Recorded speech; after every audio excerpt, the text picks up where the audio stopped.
And welcome, ladies and gentlemen, to the GamezAttack podcast, episode 52. As I call this podcast, A Warrior Pirate I Am. Welcome, ladies and gentlemen, to the show. What's up, everybody? Oh, yeah, we're here. We're here with the podcast. Oh, yeah. Woo. With this awesome music. Oh yeah, isn't that great? From Like a Dragon, Pirate Yakuza in Hawaii. Yeah, great music. Now I'm gonna turn it off. There we go. We'll play more. We can play that again at the end of the show or something. But that is great music. That music just gets you right into the game. Before you play the game, that's what you're hit with, the main menu of the game, the main place before you start the game, and it's just like, ooh, you just get so caught up into it, and you get really into that part of the game, and it's like, ooh, this is going to be an adventure. This isn't just a game. This is going to be an adventure with Majima.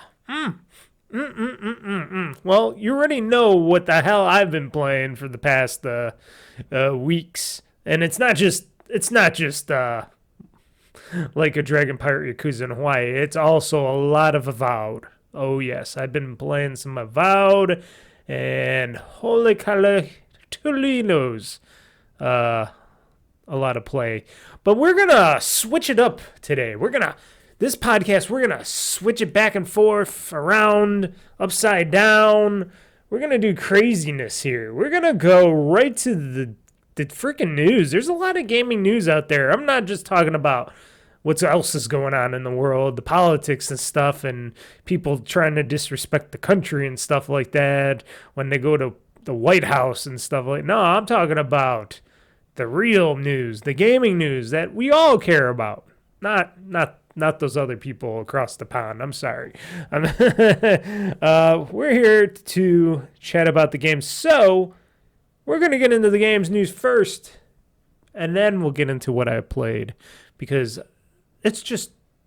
that's probably what's right today. So flipping all around and onto the news. Locked and loaded, ready for the fight. Game Talk Newz, gonna set the stage alight. Mr. Mike's got the scoop, he ain't holding back. Dropping bombs on the gaming industry track. Hear the thunder, feel the roar. Game Talk Newz, gonna settle the score. From E3 to PAX, they got it all. The highs and lows, ready to brawl.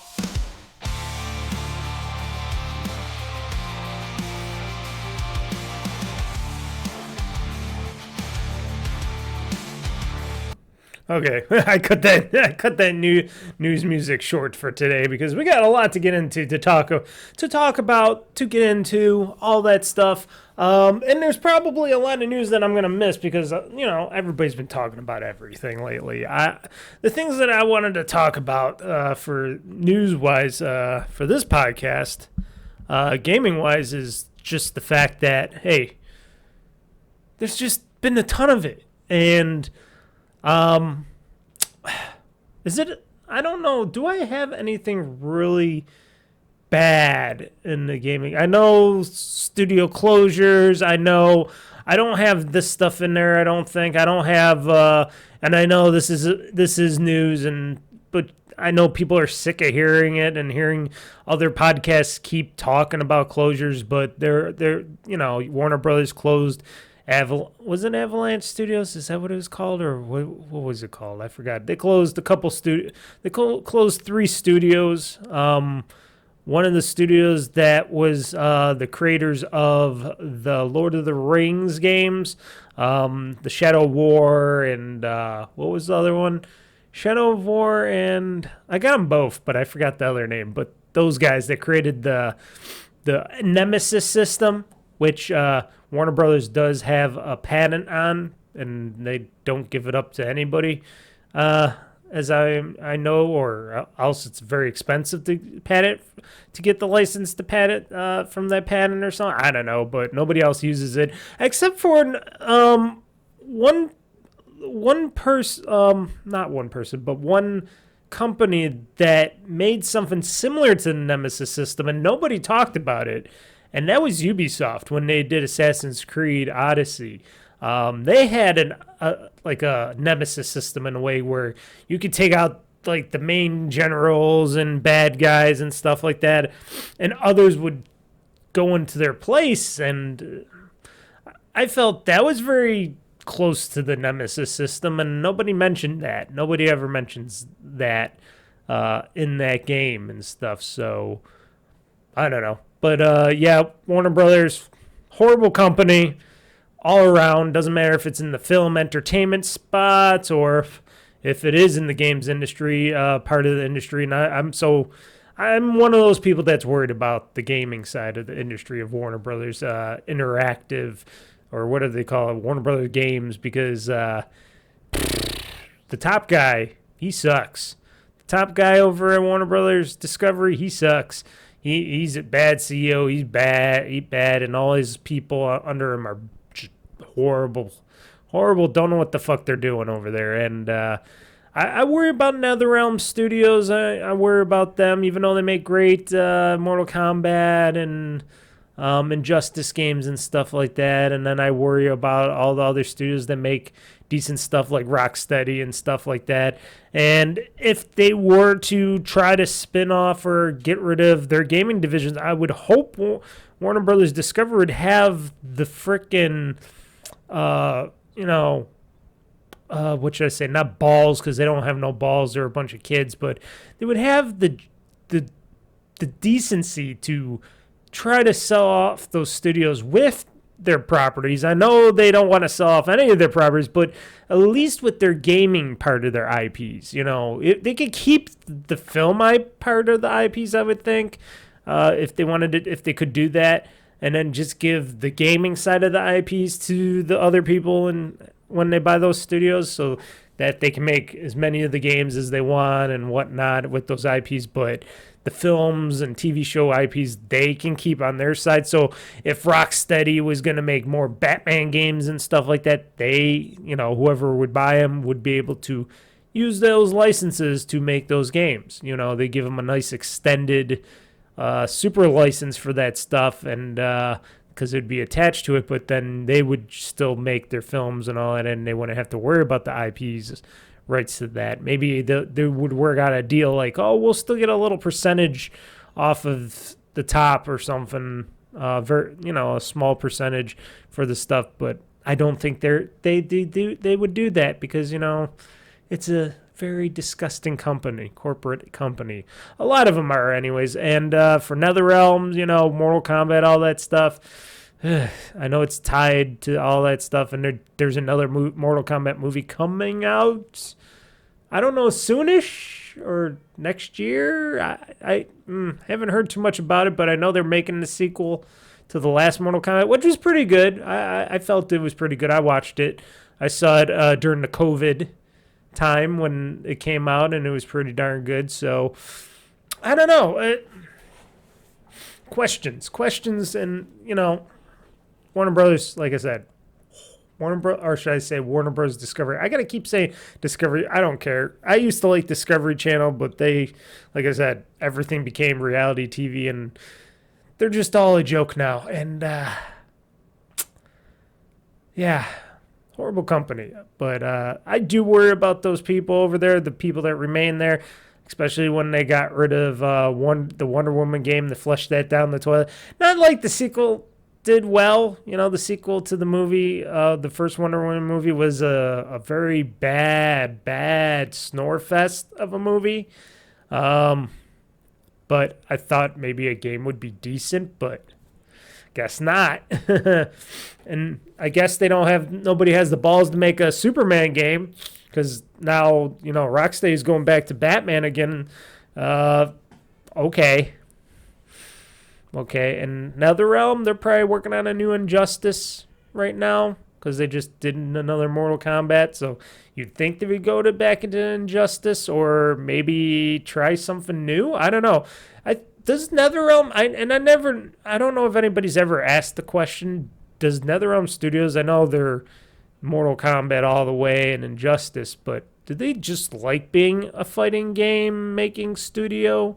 Or would they try to venture off into new paths for NetherRealm? Would they make like a new fighting game with new characters and stuff? Or would they make something totally different, like a driving game or something? You know, sometimes studios like to expand their thing, or is everybody at NetherRealm under Ed Boon and all that just very happy about just making Mortal Kombats and Injustice games all the time?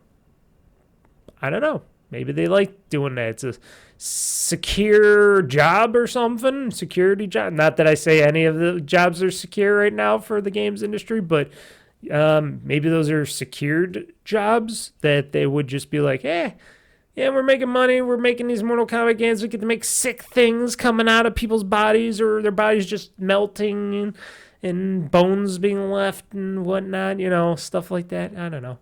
Maybe they just got a sick pleasure of making these Mortal Kombat games, which, you know what? Fine by me.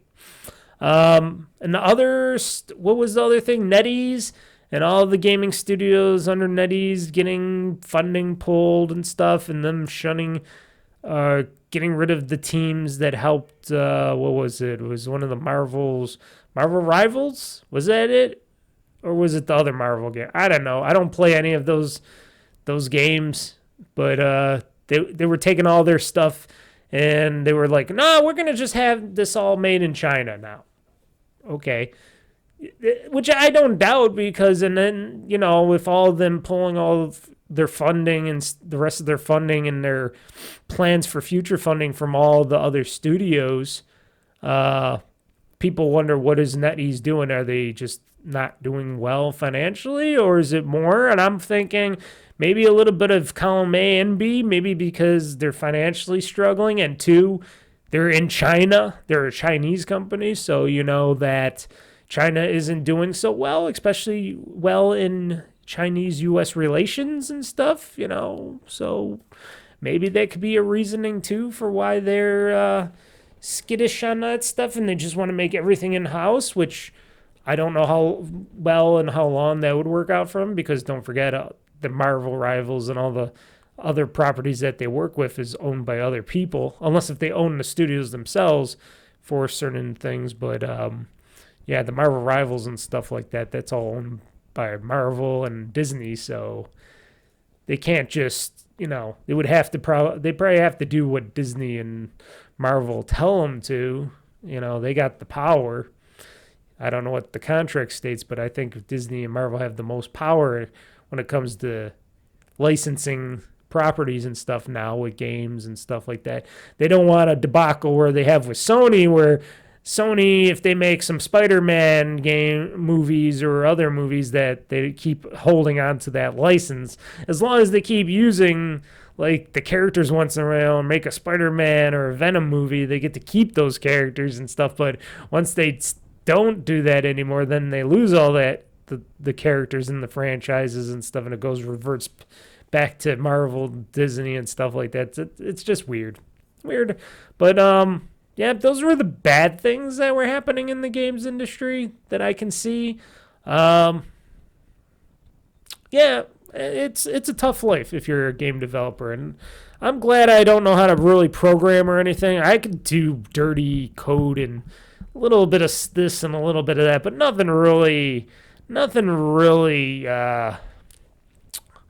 really meaningful. Like, I could do some HTML coding and stuff. You know, I did my Squarespace website. You know, I do a little bit of, I can put stuff together in code. I can look at code. I can look at like doing modding and stuff, which I'll talk about later for what I did with a little bit of mod like stuff with Avowed and stuff like that. But, you know, I could do little bits and pieces here and there and look at the code and see, okay, if it's easy enough to look and read at, you can see certain points of it, of what certain things could do and not do.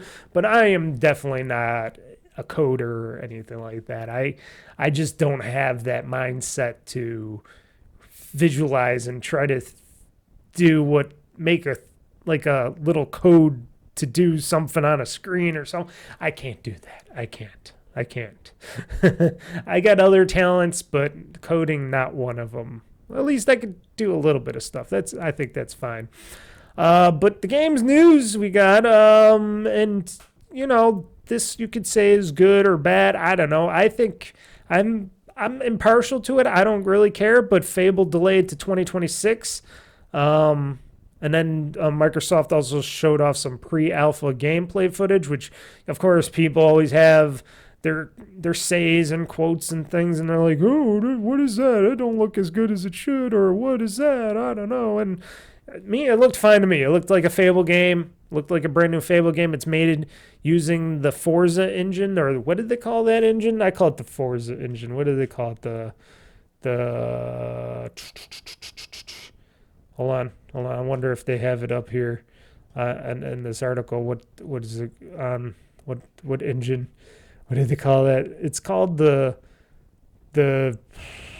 power engine. What? Hold on.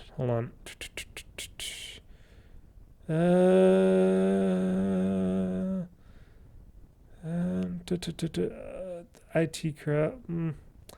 I'm not seeing anything with it's using their Forza engine. Let's just say that they're using the engine that makes the Forza games and the Forza Horizon games. So it is a very high fidelity engine.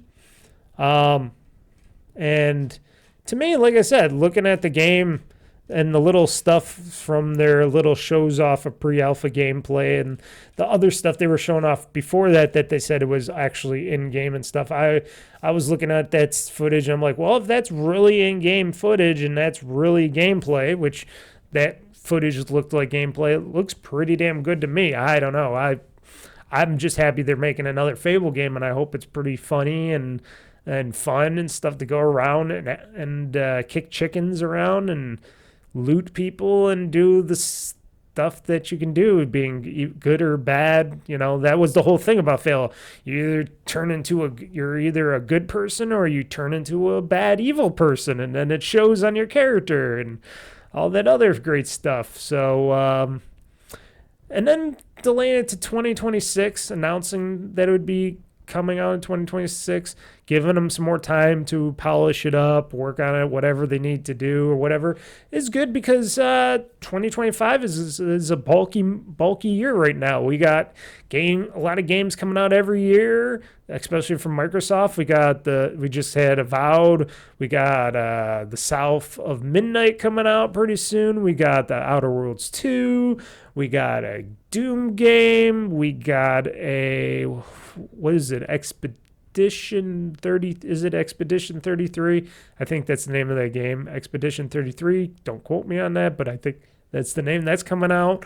What else? Microsoft stuff was coming out this year.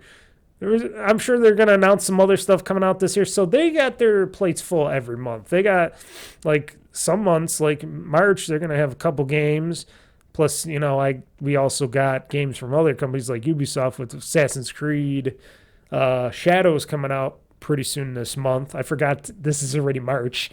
Holy shit. I'm recording this on March 1st, folks. So, which is a Saturday night. I'm recording this. And I forgot it's already March. Holy shit. It's already March, people. January, February, March. Where did March come from? I don't know. I didn't even know where March came from. And then in a week or so, we got daylight savings again. So a lot of you are going to be pissed off when you lose an hour of sleep. Me, doesn't matter because I don't work weekends. So it doesn't really change any of my aspect on it. Sure, I lose an hour of free time, but that's okay. I don't care. Time is irrelevant to me. But back to the game news. I let them delay it to 2026. I'm in no hurry. I got so many games to play personally. Like I said, between Avowed, Pirate Yakuza in Hawaii. Like I said, South of Midnight coming up. Maybe I'll try out that Expedition 33 game. Got Assassin's Creed, which is not Microsoft, it's Ubisoft. And then we got Doom, The Dark Ages. And probably, like I said, more games coming out this year. Maybe another Forza Horizon game or something. Who knows? I don't know. But we got a lot of stuff. And, we waited a while already for Fable. It's been a while. It took them a little while to get things off the ground and work on it and develop it and think of what it's going to be, because originally this Fable was done by Peter Molyneux's studio. What was it? Bullfrog? Was it Bullfrog Studio? What was that? Lionhead Studios. Before they closed that down, that was in England, right? That was a British England studio, right? That was purely over the pond, across the pond, and then Microsoft closed that studio, and now they're making it with the Forza Horizon people and stuff like that. So yeah, so they had to learn. They had to go from car games to making a person in a world kicking chickens and using swords and magic and stuff, and making funniness. So that's a big change. That's a big change. So I can understand this game taking some time to be worked on and stuff. So I have no problem with that. I'm going to take this earbud off. I don't know why I have both my earbuds on, but yeah, I can fully understand that. I can definitely fully understand them delaying it. And for people that are very impatient gamers out there are plenty of games out there, folks. And there's plenty of games coming to Game Pass and stuff like that. And there's, like I said, plenty of backlogs. And a lot of people aren't buying games as much as nowadays anyway. So just bringing out more and just putting more stuff out doesn't help anybody. Microsoft, sure, they've been a little light on the good games coming out for a while, but now they're starting to roll things out with some great games and adventures and stuff, and people just gotta chill out a little bit. We gotta calm it down a little bit there with that stuff. I'm patient enough. Like I said, I got a lot of other gaming to do, so it doesn't really matter to me. But when Fable's ready, Fable will be really, I'm pretty sure it's going to be a really good game, and I'm sure we're going to have a lot of fun with it. Kicking a lot of chickens. Chicken chaser, kicking the chickens. So that happened. So next story after that. This might be a little, this might be a little deterring for some of you people that are like me and you're a Microsoft Rewards person. Now, I do Microsoft Rewards. I do the website, or the rewards website. I do the online stuff. I do the gaming app stuff, my Microsoft points and the game stuff that they put up to earn more points and stuff. I do that stuff, and I use those points. I earn enough points, and I use those points to actually make purchasing my digital games and stuff a lot cheaper. Sometimes like a Dragon Pirate Yakuza, I took a nice hefty, what was it, $35, almost $40 off of the game. Was it 35 or 40? It was between $35 or $40 off the title game, which is like a $60 game. So I only ended up paying like $20, $30 for the game or so, give or take. I forgot what exactly I had in points and what I got taken off of it. And then you got to add also sales tax, because good old New York State's adding the sales tax. But Microsoft Rewards program is pretty good, even though they've been tweaking it here and there, and sometimes you're not getting as many points as you would on a lot of stuff, and sometimes it gets better and sometimes it gets worse, and it's ever evolving, as they say. But as long as it's still around and kicking, and I will keep trying to earn, and I will use that to save money on stuff like my games and stuff, or if I decide to use some points to get some Amazon gift cards to use on Amazon, I will. But mostly I've been using them for like Xbox gift cards and stuff like that to save money on games off of my game stuff. And it's great, because then it makes the games that I actually want to purchase for my Xbox or PC or something a lot cheaper from Microsoft. And it's a good thing. And it only takes a little bit of your time every day to, do some of the stuff, do some of the tasks here and there, and play the games and stuff. I got Game Pass Ultimate, so I play games on both my PC and my Xbox every day, so I'm getting double those points and all that, and I'm playing Game Pass games and stuff like that. So I'm earning those extra points to take money off of stuff or earn stuff. So the program, like I said, ever evolving, and I'm guessing because they do offer, you could use points to purchase like Xbox Game Pass on the Microsoft Rewards site. You can get Game Pass Ultimate. You could get a couple months of Game Pass and stuff. So apparently, Microsoft Rewards is making Xbox Game Pass prices more expensive in the Microsoft Rewards offerings going forward. So under the new Microsoft Rewards pricing structure, Xbox Game Pass Ultimate requires nearly 42% more points to redeem, whereas PC Game Pass demands a 35% premium. So it's a hunk change of points, yes. Level 1 Microsoft Rewards members may have to pay even more than that, because if you're not level 2 or above, you're getting added Microsoft Reward discounts. Because this rewards program is weird. So if I am constantly doing the daily things in the Microsoft Rewards section, and I'm earning all my points and doing all the tasks and stuff, goes into your streak, and the bigger the streak, the higher the levels you get, and actually the more higher up on your Microsoft Rewards levels, they give you actual bigger discounts.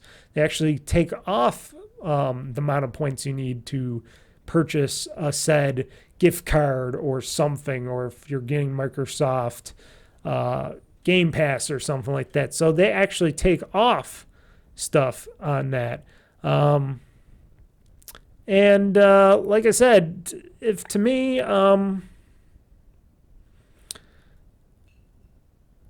sure, they're trying to do this because, yes, they got to try to make more money off of Game Pass.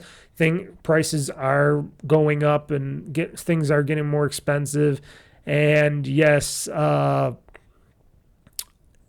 Game Pass might eventually go up again. I hope not too soon, because they just did a price increase on Xbox Game Pass for Ultimate and everything else. But, yeah, money is the object. And any subscription. Look at Netflix. The price keeps going up a couple times every year. It went up twice last year, 3 times. I forget. It went up a few times last year. It's going up again this year. I keep hearing it all the time.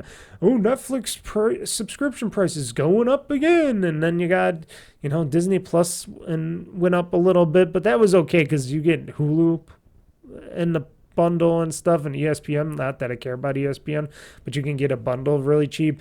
Amazon Prime, that's always been expensive, and that keeps going up all the time in subscription. That's why I don't have Amazon Prime anymore for deliveries and stuff, because it just doesn't make sense anymore, especially when I buy things over $35. And 2, their video service, Prime Video, you got to pay extra money to just get ads off of that, on top of paying for Prime Video. So that's not worth it really too much anymore. But, everything's going up subscription based. So them trying to charge more for their stuff, at least they're not saying, oh, everything that you want to redeem in our rewards program is going up. It's not like every gift card, like the Microsoft gift card price is not going up. So if you got enough points to get one of those $50 gift cards or something, or higher and get multiple gift cards, you can add that to your wallet, your Microsoft Wallet account, and hey, go and purchase Game Pass Ultimate through that. And there you go. You don't have to worry about spending more on rewards for your Microsoft points for your Game Pass Ultimate subscription or something. Just buy the gift cards and buy it directly from your wallet, Microsoft Wallet. So there you go. There's a workaround, at least for now, until Microsoft figures out or raises the prices on gift cards or something. But that seems like an interesting idea. Sure, you got to do a little go through a few extra hoops, but it depends. Do you want to save more money on your gaming experience and your Game Pass experience? Well, there you go. What more can I tell you on that? They want you to pay money eventually. Everybody wants you to pay money. And like I said, Sony doesn't offer no rewards points program. Nintendo's getting rid of theirs. We'll be talking about that shortly. Which Nintendo's was never that big unless if you buy a lot of digital games. But Sony never had any real rewards programs or anything for their Sony stuff. So Microsoft having a rewards program, and you can use it get points via your PC stuff and your searches and through the rewards app and stuff, the Microsoft Rewards app on the internet, or through your Xbox Game Pass, app on your phones and stuff.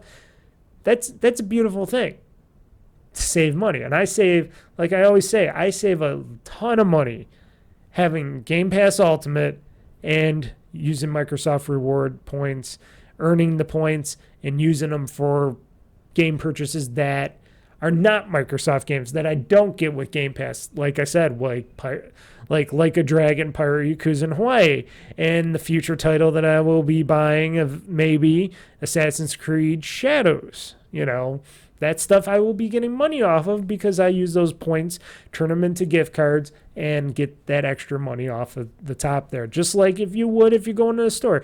And it doesn't take much time. You could sit on the can. If you're going to the bathroom and you're sitting on the can, everybody's got their phone on them then. Go earn reward points by sitting on the can, looking at your phone, doing a few quizzes here, doing a few things there, and bada bing, bada boom. You're earning reward points just sitting on the toilet. That's what I do every morning when I wake up. I go on my app on my when I'm on the toilet, and I'm like do. Oh, look at that, bunch of points. So it's not hard to do. It's just if you're into it, you're into it. If you're not, you're not. And originally, I was not into Microsoft Rewards points and stuff like that. Like I never really, when it first came out a long time ago, I just never did it. I'm like, what is this stuff? I never did. And then when I learned you can earn the reward points and you can actually get meaningful things like gift cards and this and that. I'm like, I'll try it out. And I tried it out. I'm like, okay.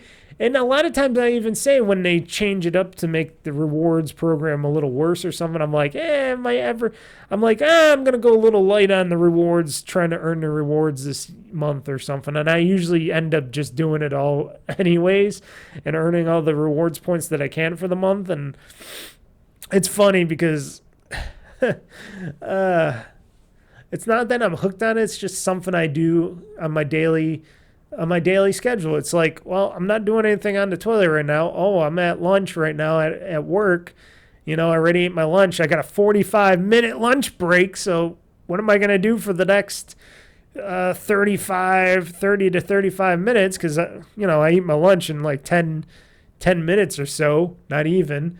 So what am I going to do for the rest of the time I'm sitting there doing nothing on lunch? Well, I go on the phone and earn some reward points from Microsoft and play a game, do some puzzles, stuff like that. What more can you ask for?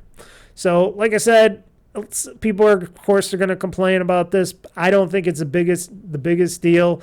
Costs are going up. I have mentioned that numerous times that gaming is getting more expensive amongst other facets of life. So them just doing this just makes sense, and they're only doing it for Game Pass subscriptions. And like I said, right now you can go and do the workarounds. Get the gift cards, buy a Game Pass. Maybe it'll save you some money. I don't know. That's all I got to say for that. And if I'm wrong, let me know. Email me at oldfreakygamer@gmail.com or type in a message in my YouTube feed here for under the GamezAttack podcast. Let me know what you think there.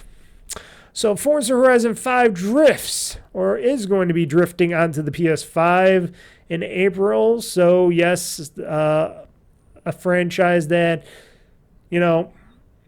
people always go, this is only supposed to be for Xbox. Yeah, well, I can see Forza Horizon 5 on there, and I will love if it sells really big, like it sells gangbusters on the PS5, because then that just makes Sony's Gran Turismo games look really like dull compared to the Forza Horizon. Now, this isn't Forza proper. This isn't Forza Motorsport. This is Forza Horizon, the one where you're in the open world and you're doing fun racing with cars, trucks, ski boats, whatever they put in there. This is the open world fun one. Not that Forza Motorsport isn't fun. I like them both. I like Forza Horizon better in the series, but this is the Forza Horizon 5 that we had for a long time now. It's been out for a very long time, and I know they're just doing more updates and stuff, and they're continuously updating and stuff, but now they're like, why don't we sell this game and try it out and see how it does on the PlayStation side? And they're porting it over to Sony and the PlayStation, and I want to see on April 25th on how well it sells, how much money it could make. And April 20. Okay, so April 25th for people who purchased the premium edition for $100. Holy shit! Or April 29th for everybody else that buys the regular edition on PS5. Okay, so I got that mixed up there. So so the PS5 version will include all the same content as the Xbox and PC versions, including card packs, Hot Wheels expansion, and the Rally Adventure expansion will be included too, which isn't the Rally Adventure expansion just coming out now, I guess? I guess so. Forza Horizon 5 is just one of several previously Xbox exclusive games that's heading to the PlayStation with the Sea of Thieves, Indiana Jones: The Great Circle. Like I said, as long as Xbox gets it first, the games, I don't mind them coming to the PlayStation a bit after, especially if it makes Microsoft more money and they can put more money into the games and the gaming division to make them even better, stuff like that. If it gives more financial, makes more financial sense for the business, okay, as long as they don't completely get rid of the hardware side of the business, which it doesn't seem like they're doing, because they already talked about that the new Xbox has been basically signed off on what the specs and what's going to be inside the next Xbox and stuff, and how the hardware is going to be going forward for future Xboxes and titles and stuff. So it's not like they are getting out of the hardware side of the business. They're just not promoting it, which, okay, like I said, going forward, will I be purchasing a new Xbox in the future? I said I would probably purchase a new Xbox in the future if it is like the Nintendo Switch, and how the Nintendo Switch is like, and it's a portable handheld / console all in one. I would buy that new Xbox handheld, machine there, the next Xbox, if they did that way. If it is just another box and it just does some other stuff and whatnot, and I got an Xbox Series X here, and it's hard, I hardly ever use it. I don't think I would go and spend $400 or $500 on a new Xbox in the future. I would most likely try to, which I've been doing recently, getting most of my games via the Xbox app in the App Store via the PC or Steam but mostly it would be Xbox for PC. And, whatever I can still get on my Xbox Series X, that's where I'd play the games going forward for the next gen. Because I don't think they need a next generation Xbox. They can make like I said, if they're gonna make it as a portable handheld and console hybrid, sure, do that. Do the Nintendo Switch thing. People would go game busters if they did that, because people are interested in the handhelds, gaming handhelds, and instead of just making it just a gaming Xbox portable handheld, make it the Xbox portable handheld / a console, and people like me will purchase it because there'll be some reason to purchase it. And you guys will get on the good side of gaming maybe again around the world, and maybe more people would go, "Ooh, look at what Microsoft's doing with the Xbox division. They're taking a page out of Nintendo's book, and they got Game Pass, and they got all this other stuff, and you can upgrade your memory in the machine yourself with a M.2 drive or something, make it easy for people." And there you go. I don't know. But that's how I think. That's not how an executive thinks over at these corporations like Microsoft / Xbox, and how they think kind of has not been working out for them, because these execs only think of one thing, just to try to make money, and they don't care how people feel about it. And if you don't understand your audience and what they want, or give them sort of what they want, you're just going to end up losing that audience. And I know it's not always the best thing to always give everything to your audience, but there's that delicate balance of, how much money should we put into this next console or hybrid handheld or whatnot, compared to what people are going to pay and buy and what they're going to buy. But as a person that owns a super expensive, custom made from myself, from these two hands, PC super gaming studio PC that I built here, my Xbox Series X, and then of course my awesome little ROG Ally, which is in the back, which I was just playing a little bit of Avowed on right now. It doesn't matter to me, because I can play games anywhere and everywhere.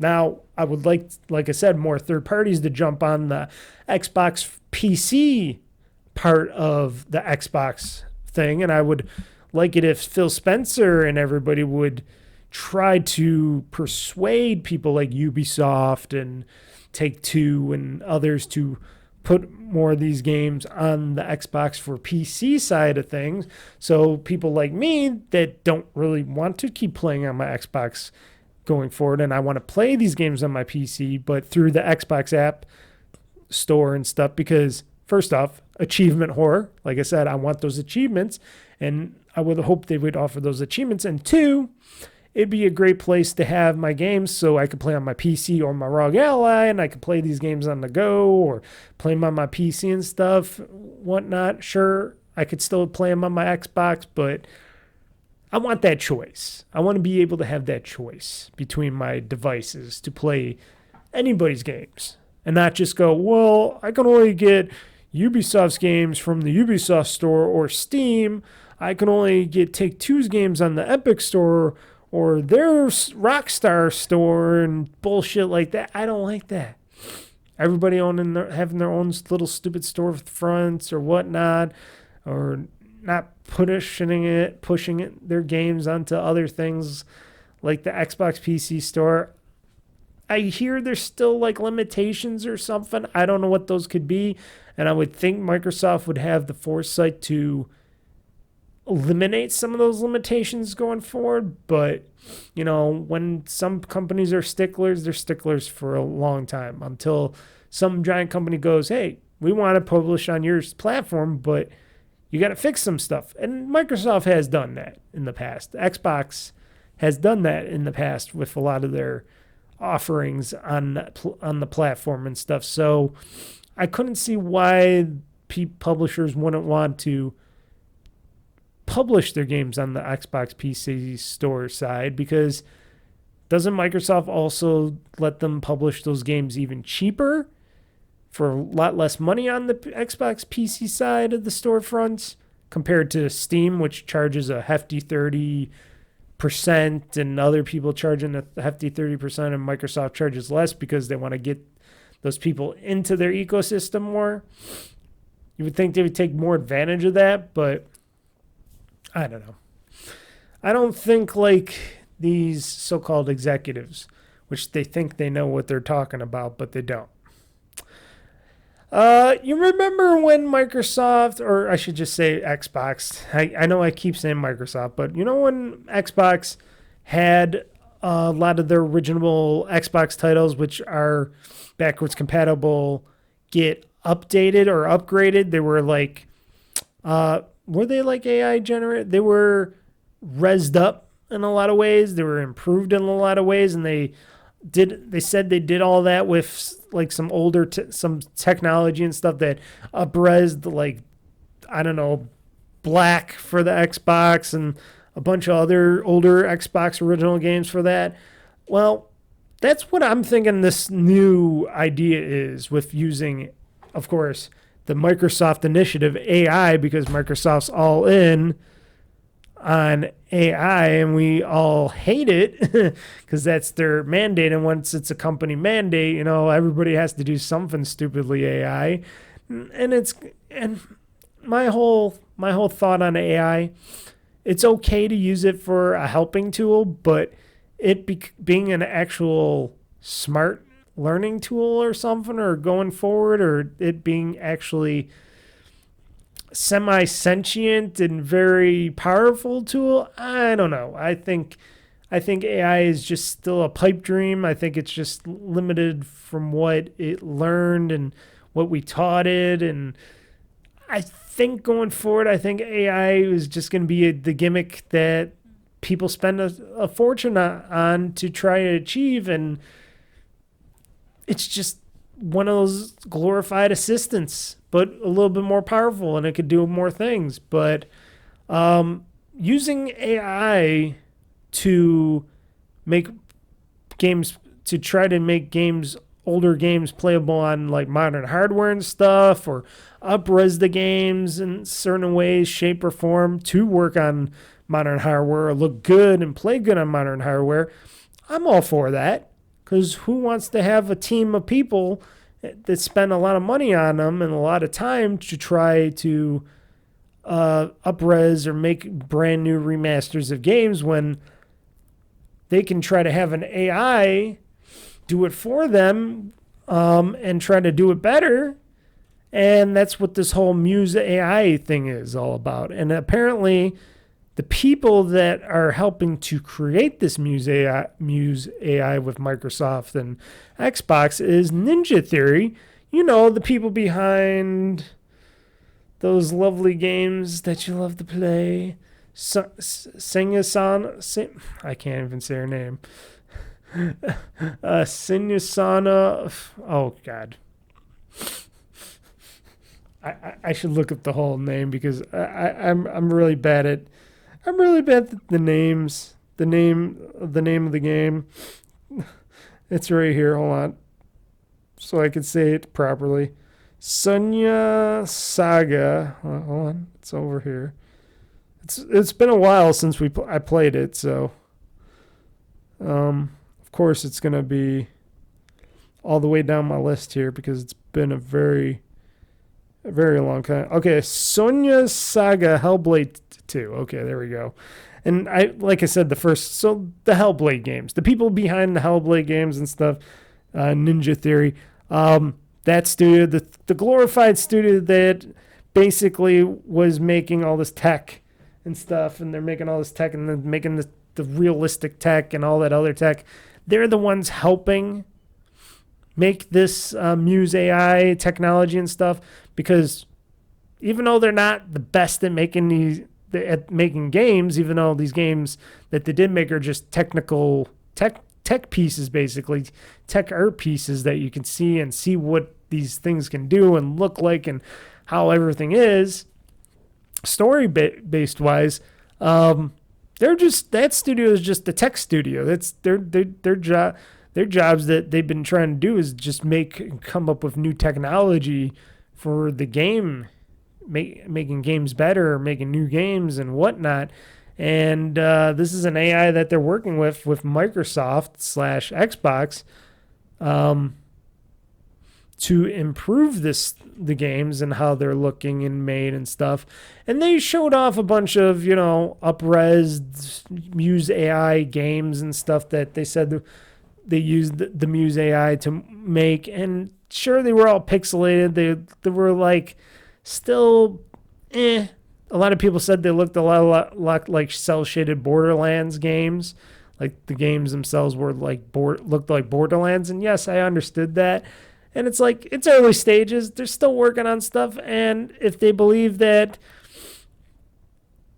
this so-called AI, and I'm not going to get into it because there's a lot of stuff you can get into with it. And they're talking about, this AI can make new frames and new stuff to make animations smoother in the games, to make the games better, blah, blah, blah, blah, blah, for art assets and all that stuff. But yes, this Muse AI could do a lot of stuff with the game and the gameplay and all that, but it's training. They're training it. They're making it learn. They're making it do better. And if it can up-res games and make games better and stuff,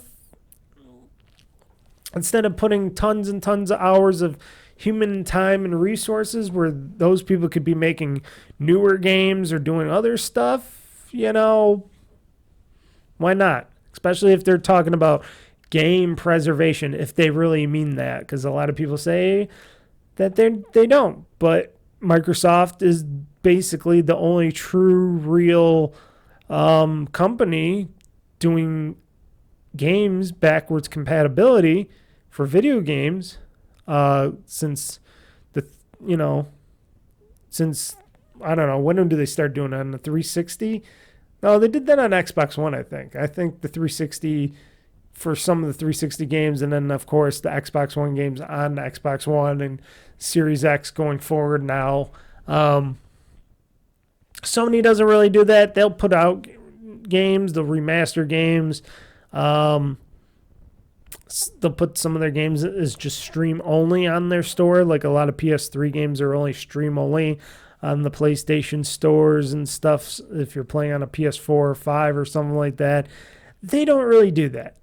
Nintendo definitely doesn't really do that. They'll put out some game ROMs and stuff and call it a remaster or whatnot, but they don't really do game preservation. They don't really care about their legacy software and stuff because they want to make more money. But Microsoft actually truly, aka Xbox I should say, truly does try to get game preservation and game backwards compatibility working the best as they can, because they know a lot of people want to play those games on real hardware from original discs or digital downloads or something of the game and stuff like that. So I can understand that. I can understand that Xbox, and they're trying something really new and different that could work and could not work.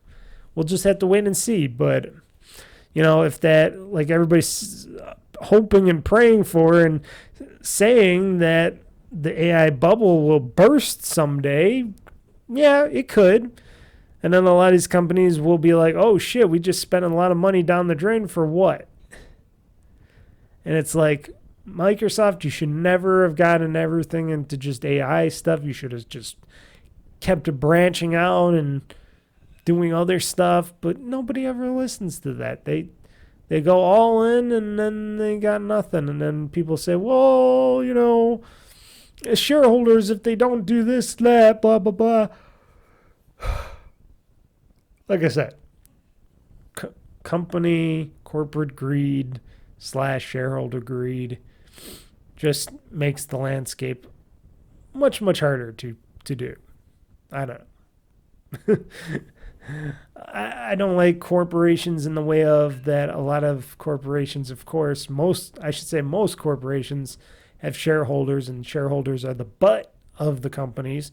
Sure, they're putting money into that company to get the company working. But I would have to say, if your company is a multi-trillion-dollar company already in the stock market and you got like tons of money on hand and stuff, why wouldn't you just bring that company privately back to being private, so you can just do what you want and run the company you want and make the company better on your own terms just by making money? But everybody wants to be big. You want to be that multinational company that they have shareholders from, and they like to make money just as much as anybody else. So, sad shame, but true. Nintendo drops gold points. I was just talking about this. Switch game vouchers for the upcoming Nintendo Switch 2. And it's mostly because, first off, the Nintendo Switch 2 games are going to be probably $70. Let's face it, the new next-gen Switch is going to be more expensive. The software is going to be more expensive. It's just going to be a thing. It doesn't matter what Nintendo tries to have to say. Their software is going to be $70. So it's going to be more money. I doubt...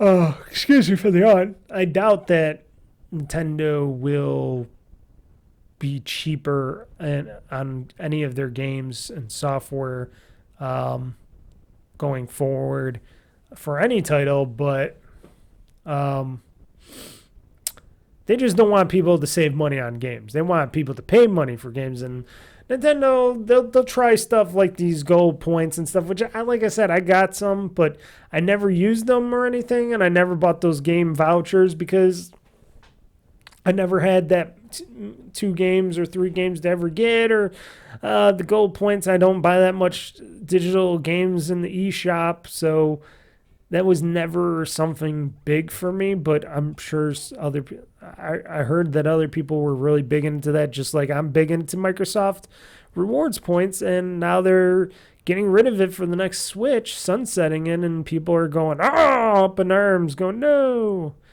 But that's how they want to run it. They don't want to do these gimmicky things for the next Switch. They're like, well, things are tight as is, and things cost a lot of money, so we're going to get rid of these programs that make people save money, and they'll just buy our Switch 2, and they'll buy the games no matter what, full price. No problemo. So there you go. Nintendo doing what Nintendo does best. Taking away your fun and values. So this is just rumor, because we do not know until April 2nd when Nintendo announces next month more details on the Switch 2 and its hardware and the lineup and the price and also the release date. People are saying it's going to be released this summer. This person rumor in the rumor mill online here is saying in their news story that it could probably that the Switch 2 will launch around June or in June, which, okay, I can see I could see that possibly being something. I don't know. I hate to say that Nintendo won't be able to sell or make money on Switch 2s in June, because it is going into the summer and people don't have as much money now, and it's not the holidays or anything. But I always think to myself, but kids are coming home from school. They're not spending much money on school stuff, and people might have birthdays or graduations, and they'll buy a Switch 2 during that time if they're going to stuff like that, birthdays, stuff like that, parties. So I can understand them selling a lot of Switch 2s in June, and for it to come out, it seems a little early before the holidays, but I can see it. And I don't know. I think it's coming out in the fall. I think Nintendo says the Switch 2 going to be out September, October. That's my thought. That's my feeling on the matter. I think if they were me, I would push it back as far as I can see. And I'd be like September, October time frame when kids are going back to school. Things are getting ready for the holidays, like Christmas and stuff like that. And that's when most of these things get sold. But it's Nintendo too. Nintendo gaming products, either be hardware, software, goes fast. It gets sold. They don't have no problems. They're, like I said, they're the Apple of the video game market world. And the world will buy Nintendo Switch 2 at launch. They will buy the games at launch. They will not care. Or if they do care, they'll be annoyed some other way. Some way, somehow. Because you can never make anybody happy. And did I already mention that the person also believes that the Switch will be around the $400 price point? I said that as much. I said it's going to either be I'm thinking more of $450 to $500. If it is like $399.99, I would be shocked by that statement for the Switch 2 being only that price, but I'm thinking the price point might be around $450 or $500 for the Switch 2 because like I said, it's Nintendo. They'll sell these no matter what the price is going to be. Sure, going any higher than like $500 is going to be insanely crazy, but this is a portable handheld console, supposedly a lot more powerful than the former Switch, and you'll just have to wait and see on that. We'll have to wait and see how their games/battery life ratio is compared to their games and stuff. And I don't know. Like I said, everything we'll find out about the Nintendo Switch 2, the game lineup, the price, the release date. That's definitely when April 2nd comes. Then we'll know the specs. We'll know more about it. And no, folks, they're not releasing an OLED version right off the bat. So that's another reason why don't care about buying a Switch 2 right away, because I want an OLED screen in my Switch 2. And they did that for the original Switch, where they just had, like I have my original Switch with a regular LCD screen, and then the new Switches have OLED screens in them, and they're a lot better apparently. So, yeah.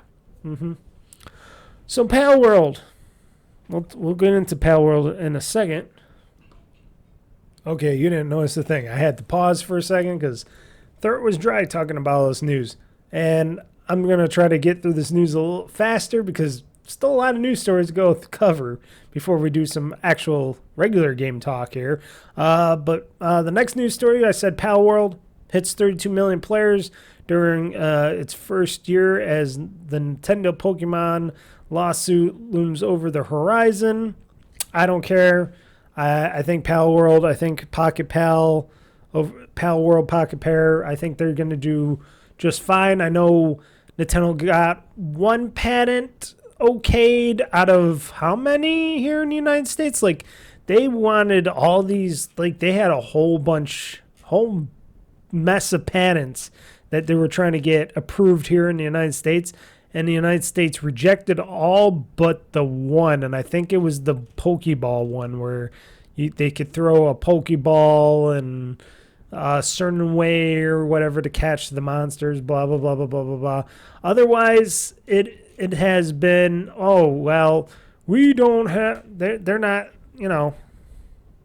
Nintendo, I think they're trying to be a little litigious here, but, in Japan, they're being litigious, even though Pal World is being sold everywhere in Japan except on Nintendo Switches and stuff. But Nintendo is being Nintendo. Their lawyers are trying to go somewhat after this game. Not hardcore yet, but somewhat after this game. But this game is selling, like I said, Pal World has sold 32 million copies. I'm one of those people that bought one early days. I bought it on Steam, stuff like.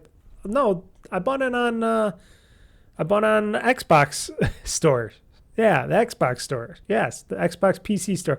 I didn't buy it on Steam, but you can buy it on Steam. I bought on the Xbox store because of the achievements, the Chivos, of course. But yeah, I'm one of those 32 million people, and it's a great game. And shit, Nintendo and Pokemon, instead of them, the Nintendo and the Pokemon company trying to litigiously go after something like Pal World, which complements their Pokemon games and makes them look like fools. Maybe they should take a page out of the Pal World, Pocket Pairs / Pal Worlds books and make their Pokemon games a lot more like the Pal Worlds and do the same things and stuff and go, oh, yeah, look at our games. They're better. And they'll sell even more. I don't know. I'm happy for Pal World and Pocket Pair. I think that little company, I hear it's like a little Japanese studio game company.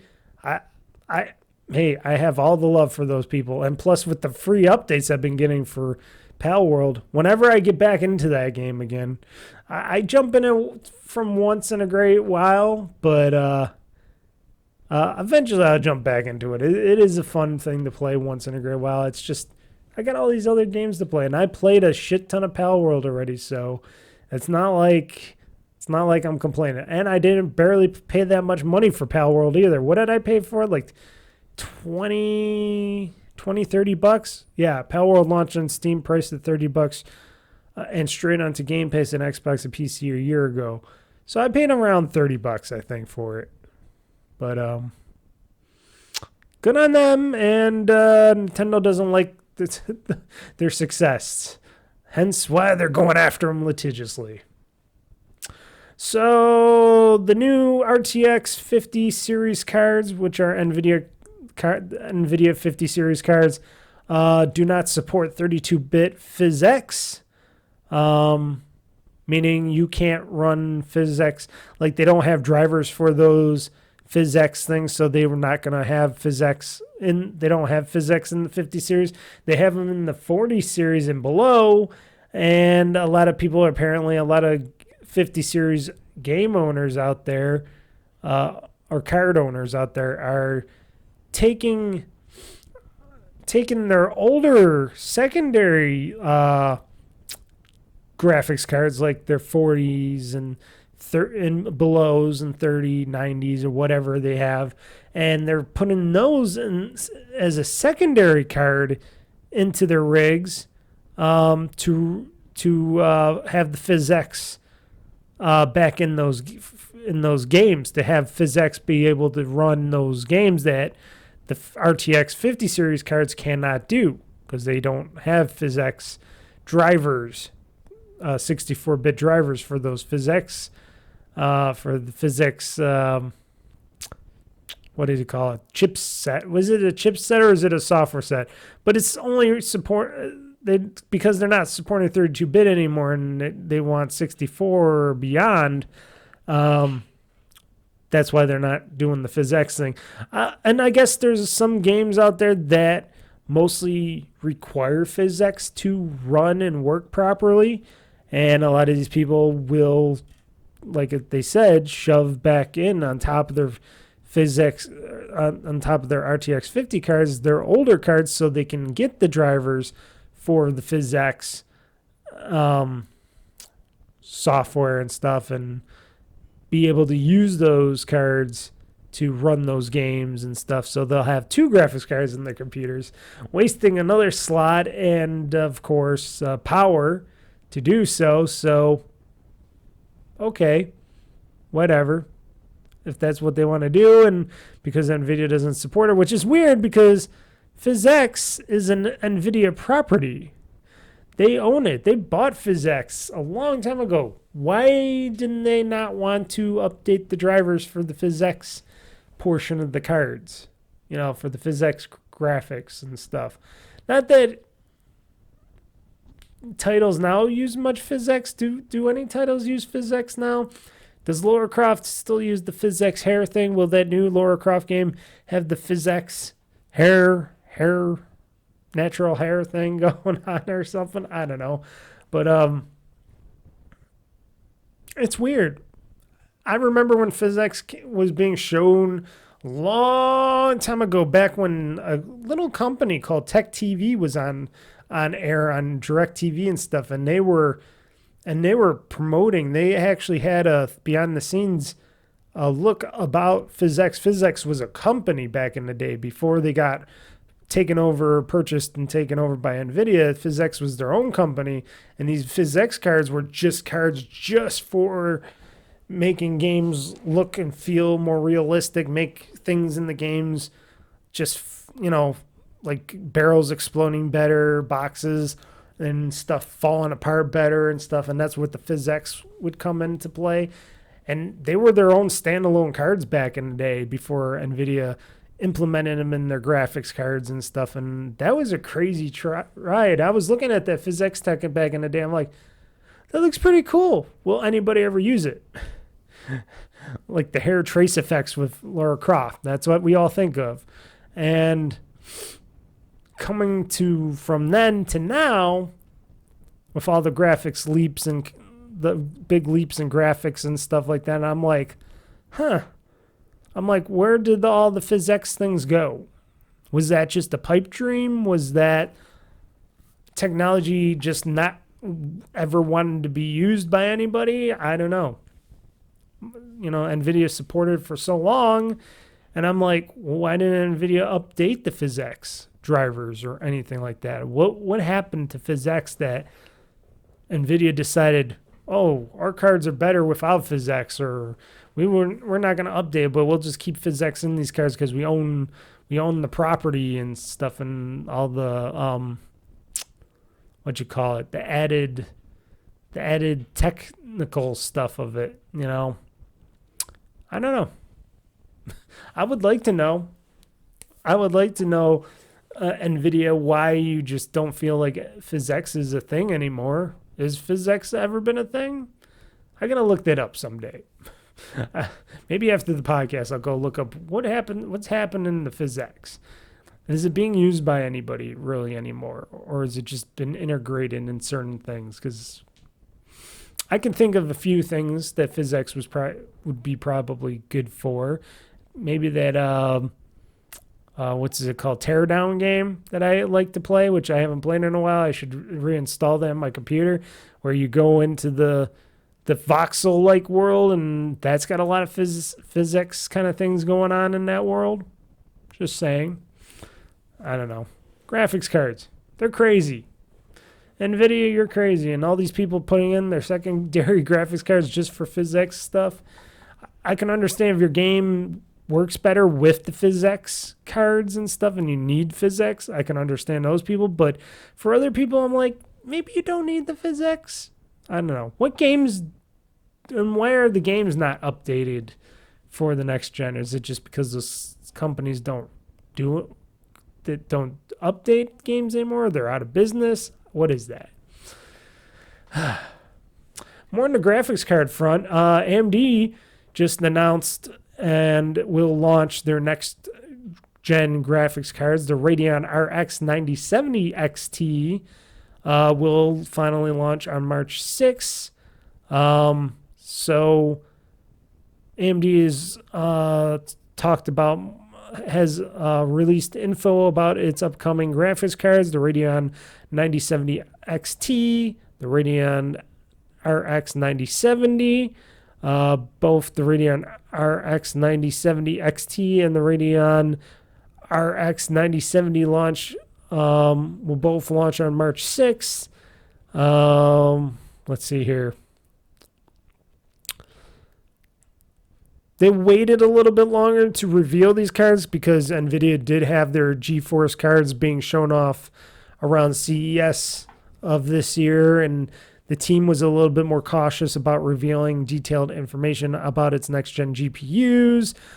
These new graphics cards will be built on the new RDNA 4 graphics architecture, which improves performance across the board with the biggest uplift in its ML or machine learning performance. Of course, AI, always AI. But that will probably help for gaming, like, for up-resing stuff. And that's what they're talking about. The FSR 4 just like DLSS on the NVIDIA side, will help resolution in games for systems like Asus ROG Allies in the future, or computers that don't have the power to have the best looking graphics on the screen, but it'll make it look like it'll have the best graphics on that screen because it'll adapt the game to what the screen and the device can do to play that game. So FSR4 is short for Fidelity FX Super Resolution. Like I said, uses a machine learning algorithm to accurately upscale lower resolution images to your native resolution. And while FSR 4 is going to be much faster than rendering a game at your native resolution, any machine learning solution will have a bigger performance impact than something like FSR 3.1.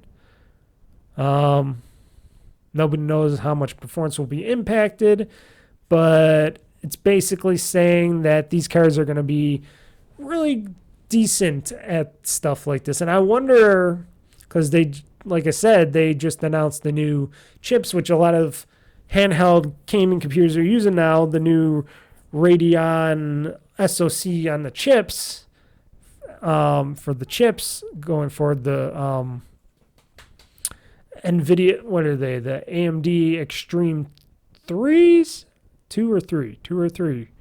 I forgot if it was the AMD 2 or 3. So don't quote me on that because I forgot what the chipset SoC was for handhelds, portables, and stuff. I forgot if they said that they were going to have one that will support FSR 4 or if those will just be FSR 3.1 going for the time being. And I know, and they did say that one of those newer SoCs were going to be exclusive for upcoming hardware, which I'm thinking might be the next Asus ROG Ally, which I hope they announce soon, either in May or June or something, and then I can buy the next Asus ROG Ally, which I will do, because if it's going to be more powerful and stuff and have a full M.2 drive in there, slot in there and stuff in the back, I will be all for it, especially if it has like 32 to 64 gigs of memory in that sucker. I will definitely be all over that thing. Included, other stuff included. If they do OLED screen or blah, blah, blah, blah, blah, I would be all for that for the next ROG Ally. I am waiting for it because I could have bought the ROG Ally X and stuff like that, but I said, I was almost going to buy it, and I'm like, nah, I'll wait till this next architecture comes out, because then I'll have a much better chipset, and everything will run better, and it'll look better on the portable device. Like I said, games play very well on my ROG Ally now, but they could play even better with this new architecture set, and that's what this is for these graphics cards here. They're going to be a bit better. They're only 16 gigabyte VRAM cards. They got very low power wattage needs, like the Radeon RX 9070 TX series card only needs board power of 304 watts compared to almost like 1,000 watts for like these NVIDIA cards and stuff, or like mine. What was mine, like 600 watts or something like that I needed for mine. And then this other one, the AMD Radeon 9070 regular one, only needs 220 watts of board power, so not bad for power usage. And you get your compute units and accelerators and stuff, and they go through all the geek stuff that I'm not going to go through for you guys. The cards are starting at $599 and $549 respectively. And AMD is not launching a reference design card like it did for the last gen of graphics cards. So cards could go down in price. They could go up in price. Who knows? So people are wondering, will these cards be really decent? We'll find out, because don't forget, NVIDIA is not, even though they put out new graphics cards, their new 50 series cards are having issues now with power connectors, missing chips in the cards, and so on and product quality assurances, and they're not really putting out that many cards. AMD, they'll still put out cards because they know they'll make money on these cards, and they put them out a bit cheaper and stuff, because you notice these cards aren't like $1,000 or something. So they might sell a bunch of these cards, and as long as the games play well and they look great, and they can do 4K and all that stuff, hey, people don't care. NVIDIA, AMD Radeon, I used to have AMD Radeon cards for a while, and then I was able to get my hands on, the 3070, and then I went out to the 4070 Ti card for NVIDIA because I was able to get them, and they weren't super badly priced. They were still way more expensive than I ever spent. Like I said, I used to be the outlier to say, $200 to $300 or something around there for a graphics card. And now I got like a $900, almost $1,000 graphics card in my computer now, use it with the 4070 Ti card. And I'm like, yeah, I love this card. It does a lot. It can do a lot of more computes for my games, and everything's on high in my games with a 4070 Ti. Everything, all my Avowed stuff, like a Dragon Pirate Yakuza in Hawaii, all that stuff is at high resolution. It's at high fidelity, shadows, stuff like that. Everything's on. Runs a lot of stuff. It helps me edit videos faster, render video faster, rip my movies when I rip off of Blu-rays faster, bunch of other stuff when I'm doing graphics arts stuff. Just helps run these big giant dual monitors that I got here set up. I love it. I love my 4070 Ti card. And sure, it costs me a lot more, but it'll probably be with me for a very long time, as long as it doesn't burn out or anything like that. And then I'd have to go back to my 3070, I think also a Ti card. I forgot if it was a Ti or not, but I do have a backup card still. I was going to sell it, but then I decided, I'll keep it around because that card will still be good for a very long time. And why get rid of something when you can always have a backup of something? It's always good to have a backup just in case. So there's your graphics card talk, folks. More tech talk here. I got two more tech talk, gaming tech talk stories here. So Asus explains why it's likely sticking to Windows on upcoming ROG Ally handhelds. And it's basically because Windows 11 using Windows has more variety for gamers. It's just basically what it is. If you like Windows or not, it accepts all the game stores. You can put on Game Pass or Xbox Game Pass / PC gaming. You can do game streaming.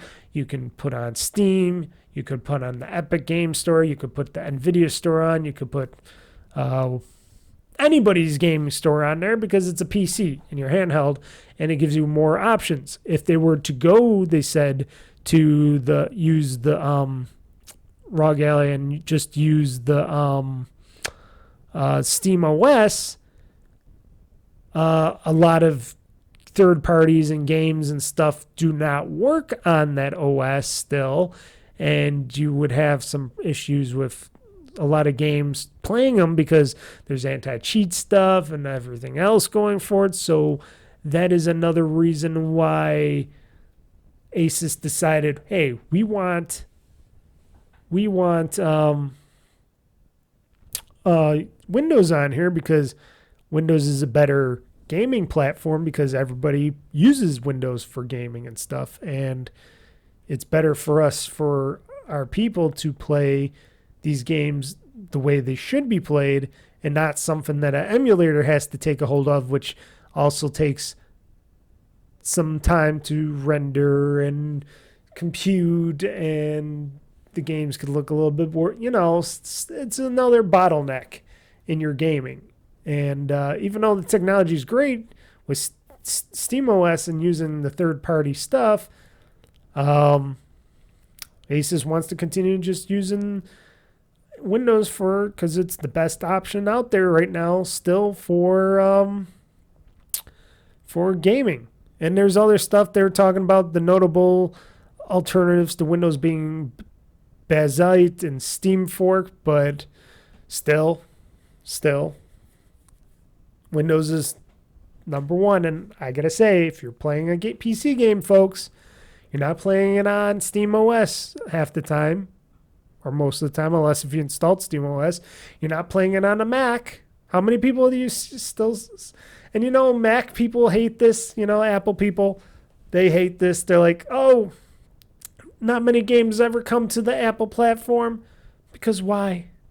Windows is so still dominant today, even though they've been lacking and slacking on Windows 11 and beyond for everything. But people use Windows for gaming and stuff and entertainment. That's how it is. That's how it will be until something else drastically changes, because Linux gaming and stuff like that is still not the biggest thing. They try, but still not. And you know what? I like Asus's stance, and I like that they're sticking with Windows for the gaming handhelds to go forward with the ROG Ally handhelds, you know? And that's the biggest reason why I chose a ROG Ally over a Steam Deck back when these came out, and when the Steam Deck was out, and it's been out for a while, and a year later the ROG Ally was announced, the ROG Ally Extreme, and I bought that because I'm like, oh, this is a handheld with Windows on it, and I know how to install games on Windows, and I just was hoping that the ROG Ally was powerful enough to play these games on the handheld. And I'm like, well, if Steam Decks can play all these games, and I'm looking at the specs between the Steam Deck and the ROG Ally, and I'm like, surely the ROG Ally can play all these games. And they were talking about Armory Crate and all that stuff. I'm like, it's got the power to play them. So I took my chance, bought the ROG Ally, and never looked back, folks. Never looked back. So, and I'm till today, I'm still happy with my ROG Ally Extreme. It is a great gaming handheld. It plays my games mostly quite well, most of the games. There are some games, like I said, I will talk about Avowed. It gets a little muddy and rough on there sometimes, but it still plays pretty damn good. Other games work perfectly fine on it. You know, no problemo. It handles 98% of the games out there, maybe 99% of the games out there on the Asus ROG Ally, because it's that kind of a machine. It could do it. Very happy about it. Talking about another Windows handheld machine that's, I guess, coming out soonish. How soon is this coming out? I forgot when they said this was coming out. Let me see here. Excuse me for a second, folks, because of course they're not going to have this stuff on the top of the list. They want you to go all the way down.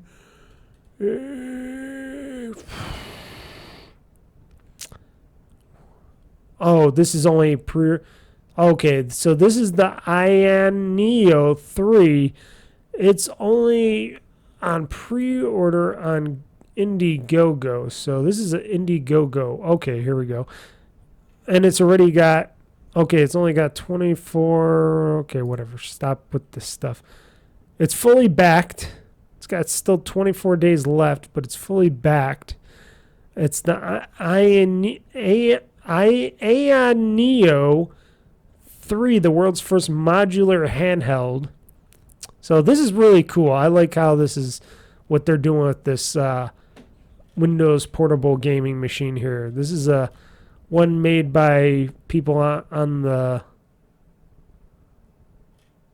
this Indiegogo page. So it's got these little controller pads, like, you know, your thumbsticks and your joysticks and your free buttons and everything else, and you can swap them out in the front of the unit. You can, you know, pop them out, put in different button layouts and stuff, how you want to play your games. They got touch pads and buttons and all that stuff. You got your analog sticks, you got your joysticks, you got your button layout for, like, if you're doing fighting games and stuff, and a lot of cool stuff with this.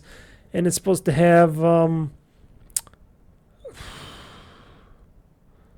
does it say? A dual high-end screen, AMD AI dual processor, self-developed motor. I don't know what that is. I'm just looking at this. It's pretty cool. They got two versions. Got two screens available for stunning visuals. Got your LCD or LED screen you can choose from. Let's see. The third generation AMD AI processor delivers a more immersive 3A gaming experience and increased productivity. That's not using the other chipset for it. Yeah, but this is a modular PC. This is like what I'm trying to think. Like your professional gaming like joysticks and stuff would have, and you can hot swap them out, or if you got like an Xbox Elite controller or something, and you could swap out the buttons and stuff. This is like that, but on a bigger scale, where you could swap out like the whole pads and stuff. And this is in this gaming handheld. It's got like a little gaming case here. It looks pretty cool. And I guess they're like what? One of them. I think this is the basic one. Yeah, this is the LCD basic version. It's going for $706 right now, 22% off. The OLED version is going for $907 right now. And then they got another one here. Oh, this is another LCD one. What's the difference between that? Oh, because it has a terabyte on there.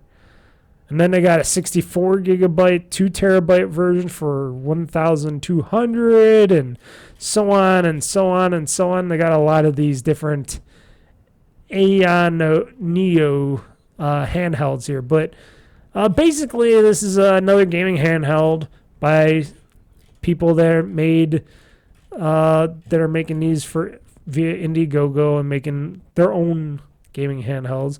It looks pretty cool. I would get it, but I am actually, like I said, I'm a raw Asus purist right now.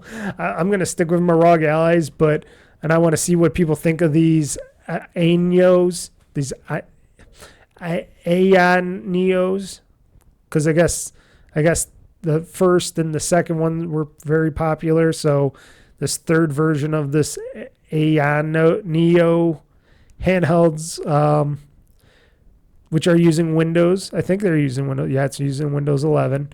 We'll see how popular this becomes. We'll see how well these games run on these devices, and see how popular this device is. And you never know if it works well and this modular design works well. I don't know. I don't think I will buy one of these, but maybe the Asus will look at this and go, maybe we could do that with the ROG Ally or something. I don't know. Or maybe I would wonder if these modular things would break easily or not work as well. I don't know. There could be some issues with them. I don't know. Because you just pop them in the fronts, and I don't know. It looks cool. It looks like a cool thing, and it could be very powerful gaming device, especially if you get the one with the 2 terabyte, 64 gigs of RAM in it and stuff. That looks pretty powerful. It's pretty interesting. I just saw this, and I'm like, oh, I might as well talk about this in the news section on the GamezAttack audiocast, because the Neo 3 modular handheld gaming PC is another competitor alongside the Steam Deck, the ROG Ally, the Lenovo Legion Go, and stuff like that. All those other gaming handhelds. So, yeah, that's pretty cool. Pretty cool hardware. I love gaming hardware. I love what gaming hardware could do in play via games and software and stuff like that. I like that stuff.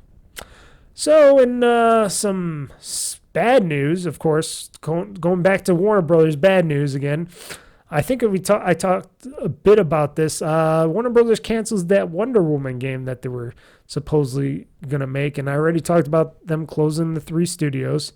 So the studios behind Middle-earth Games and the Multiverses are no more. I just talked about all this stuff. So they're finally canceling the Wonder Woman game, and it was something that people thought it was what's going on with it. Was it ever going to come out? And then I already talked about the 3 studios that they're closing down, which is Monolith Productions, Player First Games, which first Monolith did the Lord of the Rings games. Player First Games did that Multiverses game. They were purchased very recently by Warner Brothers to make Multiverses, because they were working on that, and they got purchased by them to keep making Multiverses. And Warner Brothers San Diego, which I guess they made some games over there. I don't know which games, or they were support. But they chose those 3 studios, and they're going away and never going to make games again. Instead of trying to either sell them or whatever, I guess they didn't want to sell the tech for Monolith, because why would you not want to sell your tech for Monolith, like the Nemesis system and stuff? I don't know. It's, like I said, Warner Brothers, bad company, bad leadership, bad CEO, bad company. I rarely support them, but, like I said, even though I said I'd boycott a lot of their stuff, I haven't watched any Warner Brothers movies in a while, at least recent ones. Old school ones like Gremlins, stuff like that, sure, but new movies, don't really care about them, stuff like that. But games, that's a little more stickier subject, because I do love NetherRealm Studios, I do love Mortal Kombat and stuff like that, so of course I'm going to support Mortal Kombat and stuff like that. So I will still buy certain games from them. And if that new Batman game from Rocksteady, which is probably light years away, if that actually is something and it's actually decent, I would buy that. If it's like one of the original, like going back to the early days of Arkham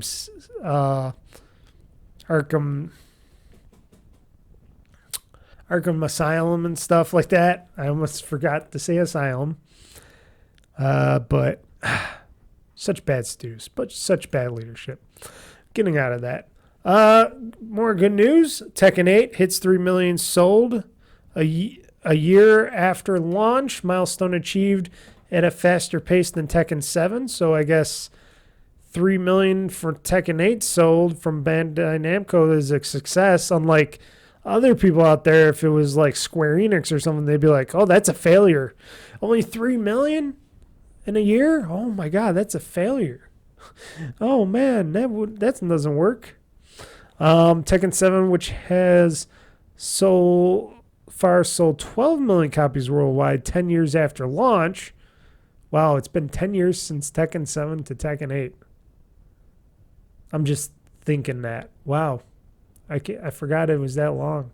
I didn't think it was that long, but it was that long apparently.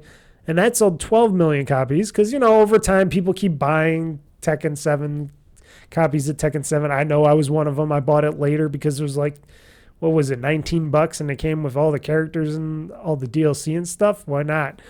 And Tekken 8, I just bought it because it was on sale, but early. But yeah. And I hope it gets sold even more. And they're saying also that NetherRealm's Mortal Kombat 1 is now up to 5 million copies sold since the game was on sale since September 2023. So that was 2 years ago. I thought it was last year it came out. Oh my God. It's been that long? It's been 2 years already since Mortal Kombat 1? And then Capcom Street Fighter 6 is on a 4.4 million units sold, having gone on sale in June 2023. Another game that's been a long time. But I can feel Street Fighter 6 being a long time. And I haven't heard too much Street Fighter 6 talk lately. I like Street Fighter 6. I go back to it once in a while just to play around in the world. It's fun. I like to create your own character for the main story and stuff like that. That's always fun. Street Fighter 6 is a good game. Very good fighting game. Highly recommend it. In final game news, Terminator 2D No Fate official announcement has a trailer came out. I watched it. It is a Terminator 2D No Fate is a 2D action side-scroller game developed by Bitmap Buryear. I can't even say it. Buryear. Players will assume the role of Sarah Connor and the T-800 on missions to put an end to Skynet's plans to save humanity. The game blends iconic scenes from Terminator 2 Judgment Day alongside original scenarios and multiple endings. Terminator 2D No Fate is releasing on September 5th for the PS4, 5, Xbox One, Series X and S, Nintendo Switch, and PC. It looks pretty interesting. Very pixelated of a game. A lot of people says it has the vibe of a Terminator Mega CD game or something, like one of those old school, like really old school type of games. It does. It looks like that, like a Castlevania thing, but it's pixelated more. But I might want to get it if it's at a decent price. If they're not going to sell for like $40 or $50 or something like that, I'll get it if it's like a good $25 or something like that. I know some people will say, oh, that might be too cheap. I don't know. It's a 2D side-scrolling adventure action game. I don't know. What do people think those things should cost? I know they're not like $60 costs, but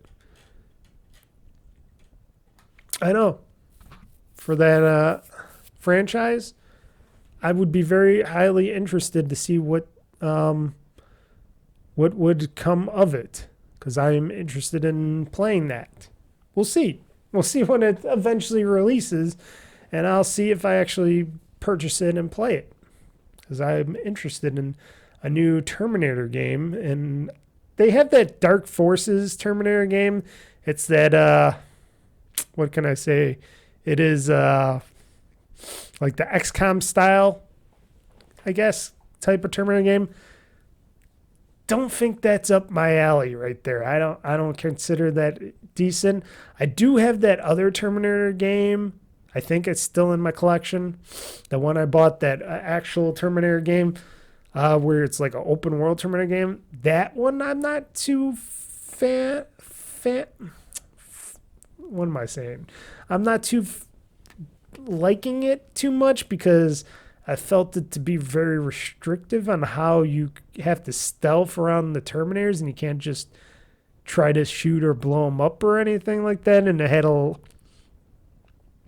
lot of stuff going for it. It had a lot of stuff in it, and it just never clicked with me. And this is at a time where I'm like, I'd rather go back to Fallout and stuff like that. It had that Fallout feel, but it was in the Terminator universe. What was that called?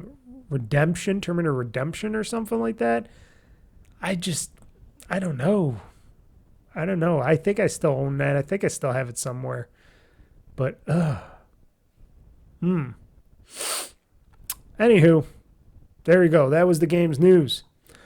I'm going to take a quick little break. You will not notice a thing. And then we're going to get into finish this show up with Game Talk of Avowed, because I played the games that I've played in the past week, which is mostly Avowed and Like a Dragon, Pirate Yakuza in Hawaii, and Diablo 4. Those are the main games. But we'll talk about that in 1 second. I'll be right back. And we are back, everybody. We are back with the second portion of the show, whatever you want to call it. The games that I, Mr. Mike, have played in the past week. I'm actually re-recording this, hence I'm more perkier now, because I was doing in the look and looking in the editing of this podcast, and I noticed the audio was really bad in the second portion. I don't know what happened in OBS or whatnot, but I have to re-record this part, which is good because I was a little not perky enough in the second part. Because hence I was doing I was recording the podcast late, so we're gonna come. I'm like rewinding it back. So let's rewind this back, shall we? There we go. We rewound it back. Rewound that record, the vinyl back, whatever you want to say. So games I've played in the past weeks since a bunch of games came out and such and such and such. Diablo, played a bunch of Diablo 4 on the Xbox Series X. I play it once in a while, you know. It's fun to just lay waste to all creatures being all powerful. That's what most of my game playing is like. I think I always play like a major warrior, either it's man, woman, mostly a woman. I don't know why I do the women, but maybe because I like looking at them better than seeing a big man on the screen. But, you know, my character Lilith, which I am fakely portraying as, you know, the main character protagonist in Diablo 4 compared to Lilith, the evil demon stress of that world.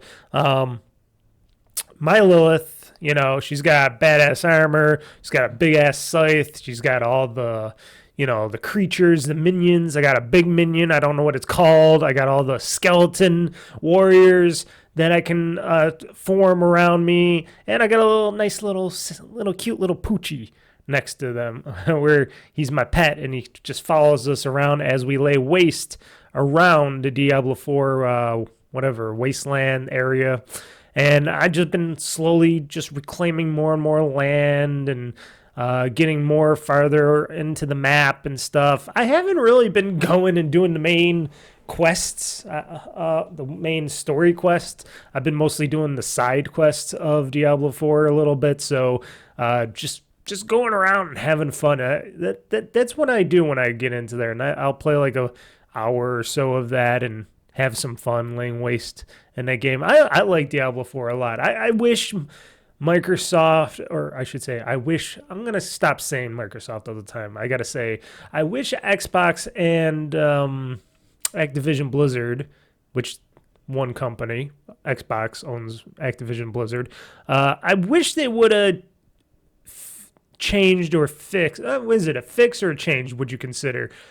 The notion of having the PC version to be installed from the Blizzard, not Blizzard.net, what is it called? The Blizzard downloader, the Blizzard store. Oh, shoot. What is that called? I forgot what that even is called because I don't download the games from there. I think it's Blizzard.net or the Blizzard store. You know, their online thing because you got to get it from Blizzard.net and all that stuff. I wish that wasn't the case. I wish if I wanted to play the game via Game Pass, because of course I'm getting it via Game Pass, and I'm on the Xbox PC Game Pass part, instead of me being taken from that store and having to download the Blizzard downloader, installer, or whatever that thing is, and not being able to get achievements and all that other stuff just really irked my skin and senses. And it's like, you guys could have fixed this. You could have added achievements to the PC version of this game, and you could have fixed it so we didn't have to get the Blizzard.net downloader with to play the game. You know, I can understand if you're like getting games from like the Ubisoft client or other people's clients onto the the EA client and stuff for the Microsoft store because they got their own back ends and stuff for that stuff. But even so, there should be a way to even just get those games. But I understand theirs.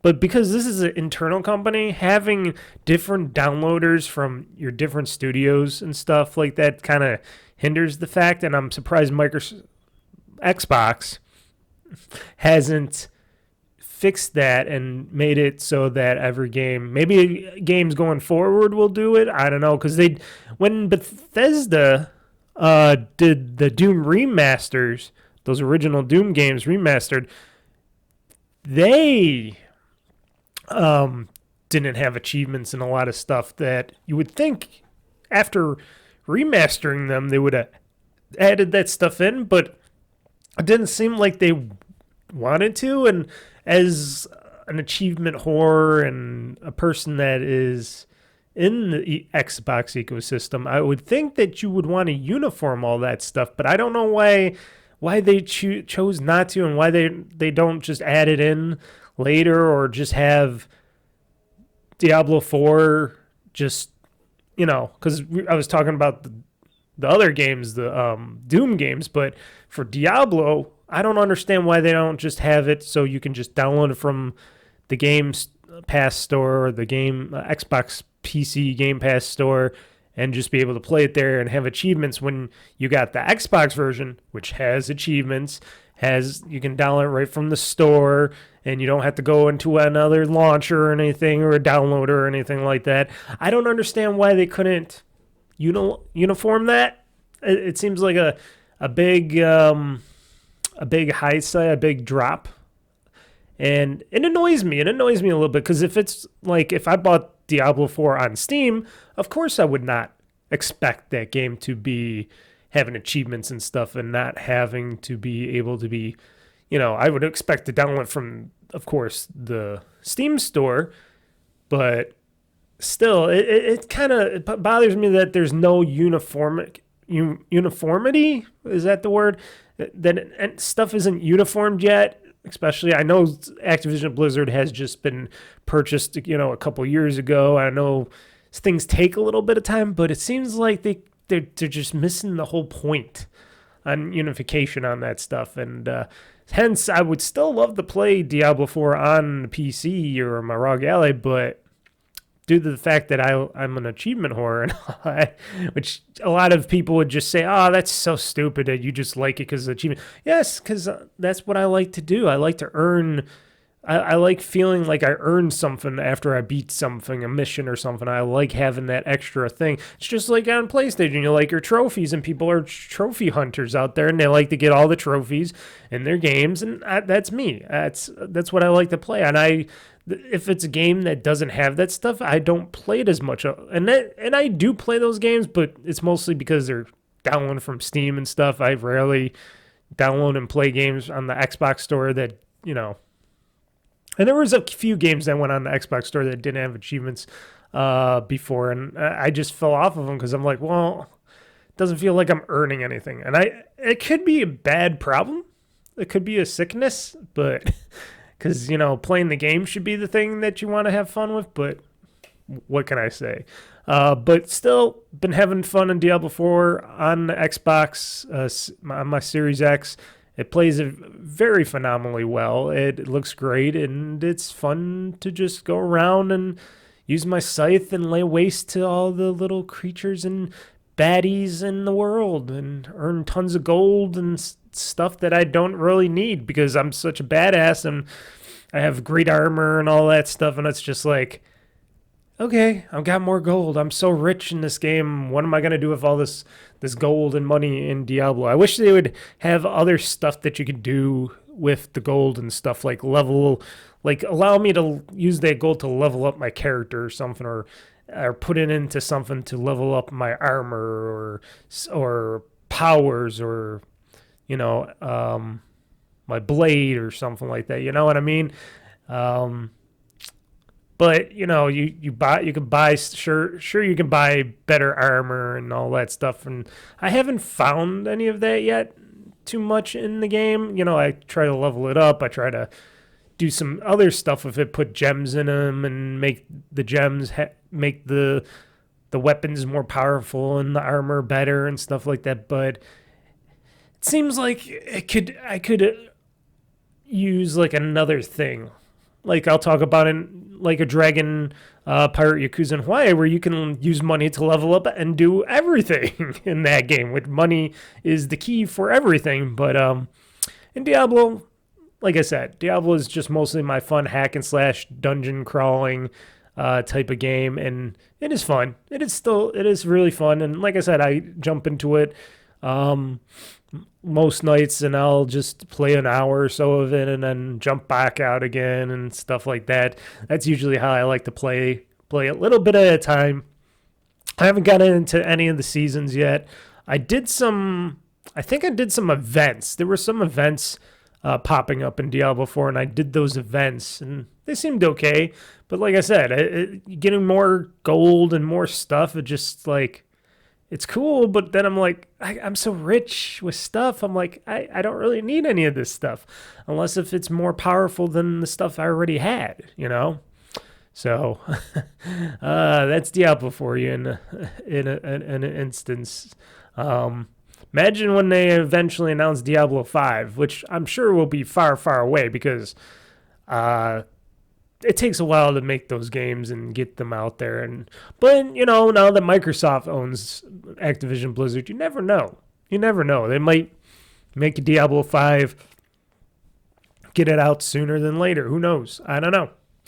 I'd like to see, and I would hope Diablo 5 would bring on the achievements and let us use our regular Xbox PC installers instead of their external stuff, because I'm not all for that external installer stuff. I don't like having an installer on top of an installer. That's why I don't play EA games through Xbox and Game Pass and stuff, even though I can download a lot of decent games from EA or Ubisoft and stuff on my Xbox PC store.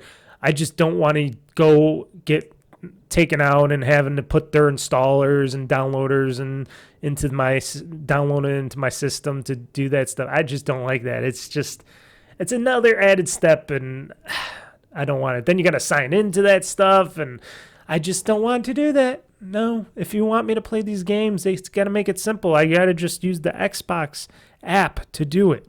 If I can't just use the Xbox app for Xbox PC gameplay and stuff like that, then it's no use to me, you know? But played Diablo 4, still having fun with it, you know, on, off, fun times. Probably be playing some of that today. So, Avowed, folks. I've been playing a ton of Avowed. Avowed is amazing. It looks great. Plays amazingly well on both my PC and my ROG Ally. Even though the ROG Ally, it's a little muddy-ish because everything is dumbed down. All the graphics, everything else is dumbed down because, you know, in order to play it really well on there, all the settings have to be down because it wouldn't run well. And it does do a little hitching and glitching here and there, but not too much. And it's, you know, it's smooth as I'm sure it can be until they maybe optimize it even more. I don't know. But it plays decently well on my ROG Ally. I have fun playing it on there. You know, the controls and stuff, really good. And just been loving just the general open worldness, even though they don't consider it an open world type of game. And a lot of people says, oh, this ain't really an open world game. Yes, it's a gated game where you're going from town or from area to area, and there's different areas in the game. But basically, it's open world. It's an open world in each area, and then you go to other areas, and it's more open, and you can go anywhere at any time. Anyways, when you go to unlock the new areas, you can go back to your original areas just like that. So to me, I consider that open world, and I know a lot of you will probably say differently. But you'll be wrong on that, because if you're able to go anywhere and do anything, I consider that open world. I consider that big areas openish. You're not just going in straight corridors and little tight areas in that game. You're in big areas. They're not pushing you in directions on the game. You can go almost anywhere except for on top of mountains and stuff, because they don't let you jump and climb that high on a lot of certain areas and mountains and stuff. So can't go everywhere, but most places, because trust me, I've been at most places. I went on most of the parts of the maps and stuff because I like to unlock most of the map and open it up a bit on my screen. I like doing that because I'm crazy, but having fun. Been having fun doing the main missions. Did a bunch of side quests and missions. Did a bunch of bounties. I like being the bounty hunter in Avowed and just going around and claiming bounties and stuff, taking out the bad guys, going back to the bounty messenger, man straight or whatever they consider themselves. Go back to the bountier and go, hey, I killed these people. I killed that main person. Pay up, and I get a little bit of a coin and stuff for that, and that's pretty cool. I wish they would unlock more bounties in the areas. I think that's kind of limiting in Avowed, where I'm in each region, you only get like 4 bounties, and then it's like, oh, we don't have any more for you. There's whatever's on this board is all you get. It's not that, oh, I finish up everything on the board, and then a new bunch of bounties come back onto that board. No, it doesn't happen that way. At least not that I know of.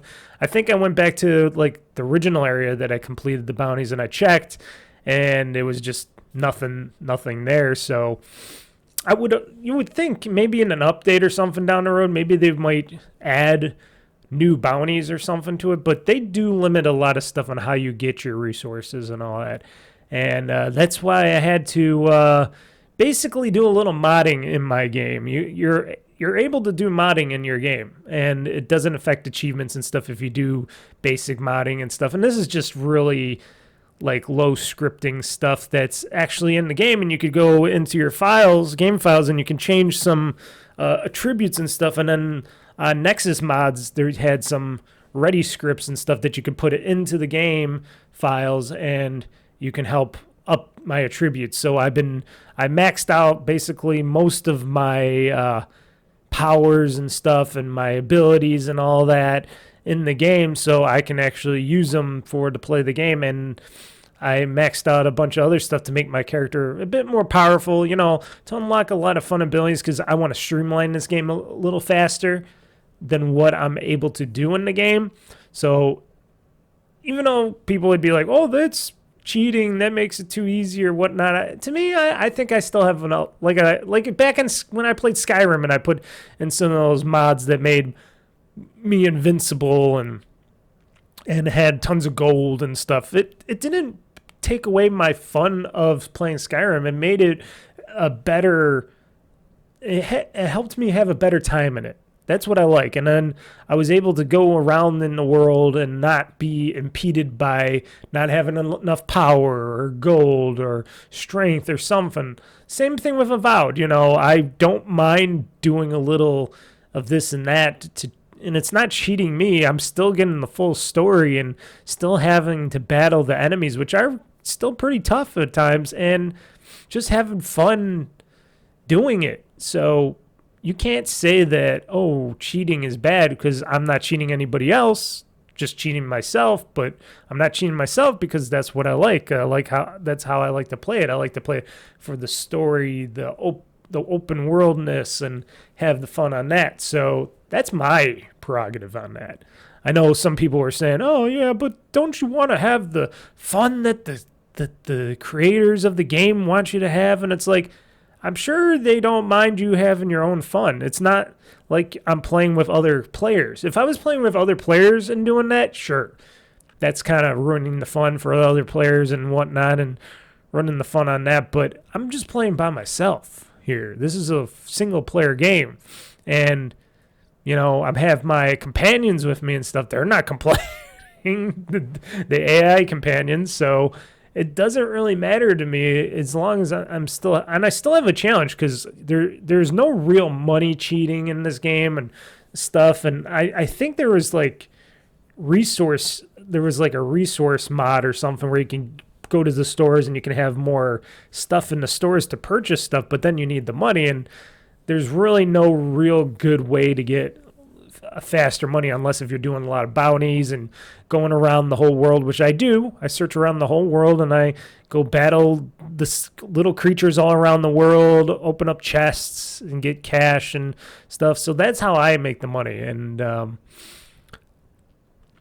still leveling up my characters with their armor and her abilities and stuff with the armor and the weapons and stuff just regularly. It's just I added some better attributes and stuff to unlock that when I use my powers or special other abilities, I can more easily do it, and it helps out a lot. So it's been fun. It's been fun. I even have new party members, or at least a new party member in my party. I don't know, because originally I had Kai and I had Marius as my two companions in the game. Now I got, what's her name? Gaieta? Is that her name? Giatta? Gaeta? Gita? Is it Gita? Gieta? Oh boy.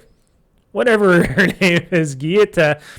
She's my new, very lovely companion. I don't know how well she does in battle.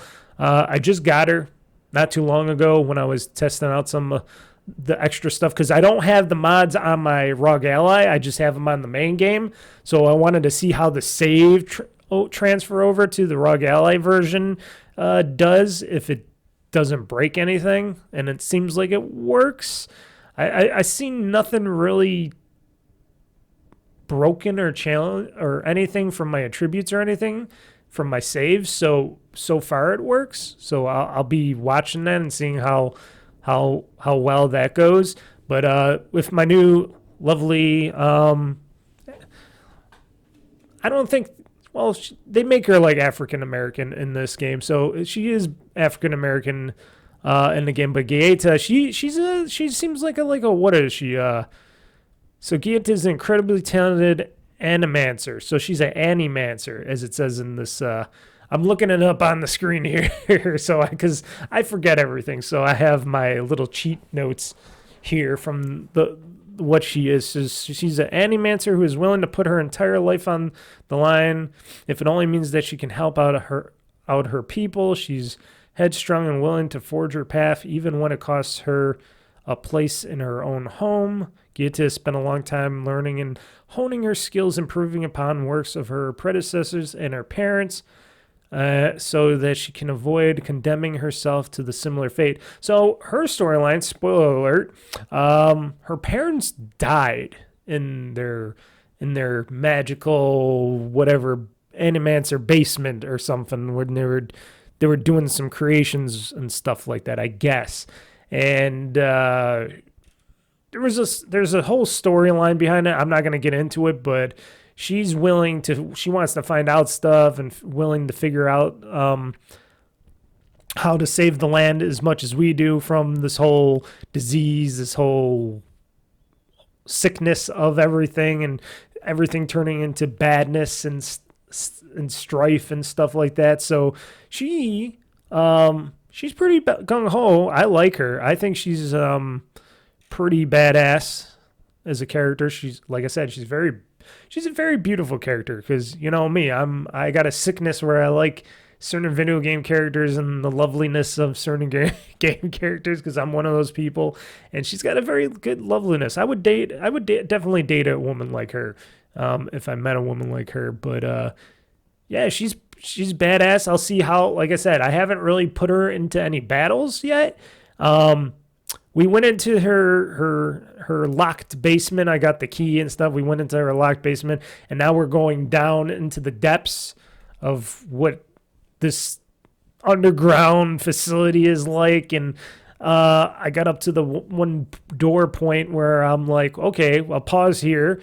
And then today, when I go ahead and play more of this game, I'll get into more of what's going on, what her family has been doing, and what's locked away, the secrets that are locked away from her past and all that in this like basement like thing. That's what I'm getting out of it. It seems pretty interesting. Can't wait to go forward on that. But otherwise, just having fun. I got my big long sword is my main weapon. I got a regular sword and my, the Gramada book or whatever of spells and stuff as my other secondary weapon. And, from head to toe, I look badass with my armor and stuff and my looks. So it's been pretty fun. This game, unlike a Skyrim or Elder Scrolls, all the other Elder Scrolls games, this game is colorful. It is bright. It is vibrant. People of Obsidian Games have done a remarkable job with this game, and I am very, very surprised and proud of what they have accomplished in this game in Avowed. And, you know, cooking, just little stuff like you got your own little camp, and you can go to your camp, and you can go to a camp anywhere around the maps that you're in. They got little camp spots that are easy to find, and you can go and form a camp there, and you can heal up over there. The camp actually heals you from overnight, but you can heal up. You can upgrade your armor easily and all that, change clothes, all that stuff. You can cook recipes, which are very easy. It's a very easy recipe book. You just go on the left-hand side of whatever ingredients you have, and it says all the recipes you can make, and you just click on it, and then you go click A, and you make the recipes, and it's just as easy as that. Nothing complicated, nothing out of extreme craziness, but it's good to be able to make all these ingredients because it helps me not have to use my potions as much, because then you got your potions and stuff and your magic potions to give you more magic. But if you use these ingredients and you make the stuff out of them, that helps you get your health back, your life back, your magic back and stuff with these ingredients for these stews and stuff. And I'm like, okay, this makes the game even better for me because now I don't have to rely on trying to find or purchase more potions and stuff. Like if I get into a hard bind or something to do that stuff, I got all that stuff from my food that I'm making. And it's a really big part to make your going in treks in Avowed much more meaningful. And I feel just like I said in Diablo, I feel like a badass in Avowed, and I like feeling like a badass because I'm just tearing havoc. And sure, there's a lot of badass enemies that are way more more powerful than me and my crew, but as we work together, you got 3 people. When I used to have my just Kai and Marius, we just work together and bring down all the enemies. And especially when you can use multiple things from your character, like, I got little bombs and stuff. I got these bombs, homemade bombs and stuff there I could just throw at the major enemies, and then I'll go to the major enemies, the very major enemies, and I'll throw these bombs continuously, and then I'll use that in combination with hit them with my swords and stuff, and using my magic abilities to really drain their health and their life force and all that, and make them like, oh shit, and then just take them down and out. Because you could do so much, you can just have a whole bombardment of stuff on these creatures, which makes me feel so badass and such. It is really, really cool what this game is doing. I'm really enjoying it. Unlike when I played The Outer Worlds, which was their take on like a Starfield, or back in the day before Starfield and all that. The Outer Worlds was like their first outer space like Skyrim outer space like game, and I liked it up to a point, and then I just fell right off of it. I don't think I'm gonna fall off with Avowed. I think they made it really easy for anybody to really understand, get into, and play. And if you're not playing it for a while, unlike The Outer Worlds, which I played, where I just fell off of it because I forgot what I was doing. I didn't understand anything. Everything was like Greek to me with their guns and potions and or whatnot in the game, and I just fell right off of it, and because I wasn't really understanding and grasping what The Outer Worlds was wanting me to do. And plus they had these points in the game where it's just like, oh, these enemies are so powerful and hard, and I'm like, But in Avowed, I feel like even though I have the little bit of cheats, the little bit of script cheats, which, like I said, they let you do it because they have it open for you to do mods and stuff like that in the games.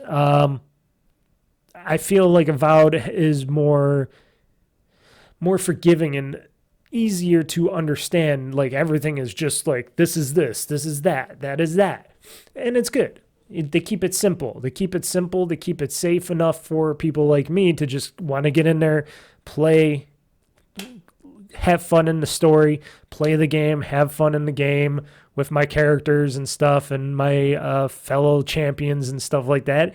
And I feel good about playing it, because that's what you want to do. You want to feel good about the game you're playing. You want to feel happy and have a great time in the game that you're playing. You don't want to just go, oh, look, it's another one of these games.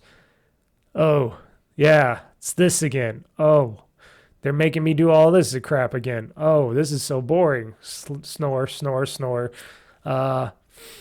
But I don't feel like that in Avowed. I feel like, oh, I just want to keep going. I want to keep spreading out. I want to keep finding new stuff. I want to keep exploring this world. And this world is based on the Pillars of Eternity, which is a series that nobody really knows about, because if you listen to all these other people's podcasts out there, they all say the same thing, because I've been listening to like Jeff Gersman and the Giant Bomb Cast, CADcast, the other Rebel FM guys, and a bunch of others, and they're all saying the same thing. Oh, yeah, it's all based on that Pillars of Eternity games that they made, and none of us ever played them. We don't really know too much about the lore or anything about the Pillars of Eternity. And they took all that lore and game, and they made Avowed, and they got us all into going, oh, okay, now we're into this world, and we're digging this world. This is really cool, this whole Avowed Pillars of Eternity world of, what is it, Alderon or Ardarian? I forgot what this world is called, besides that these are based on the Pillars of Eternity and stuff. But let's see here. Pillars of Eternity franchise. They're saying it should take 17 hours to beat. I fully disagree. A lot of these websites and a lot of these, like I think it's even on the Xbox app stating that it should only take 17 to 20 hours to beat. I don't think that's true, unless if you're just flying through the game and playing just the main story, which why would you want to? I like to do that, and I do want to play and beat this game, but I get into expanding and searching and learning stuff in Avowed, like going farther out and doing stuff, not to mention to just search and see what every area is about, but also that's where all the hidden treasures and stuff to level up your characters are with and stuff. And it's all off the beaten paths of where you would go if you're just doing the story questing and stuff. So yes, I can understand it's like 17 hours to beat, but if you're wanting to get a more full adventure out of Avowed, I think going out farther into your areas in the world and searching stuff that you're normally not doing because it's off your beaten path, I think it is makes the game a much more memorable, fun experience, because I've just been having fun just going all over the place.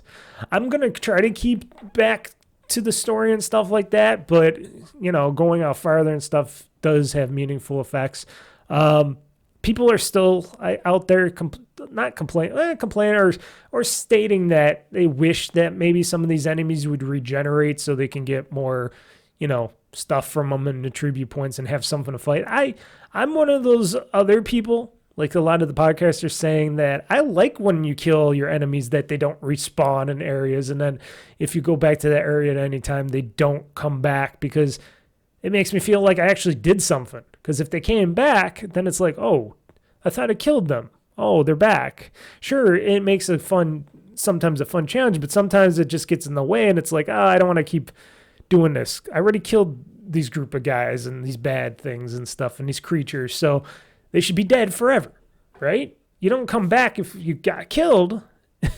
I know this is a fictional world, but still, you usually die, you die. So, unlike my character, which she died, but then she comes back because magic and woo. But Avowed, definitely still hoping a lot of people get into this game. I hope a lot of people are get Game Pass Ultimate and buy this game, whatever.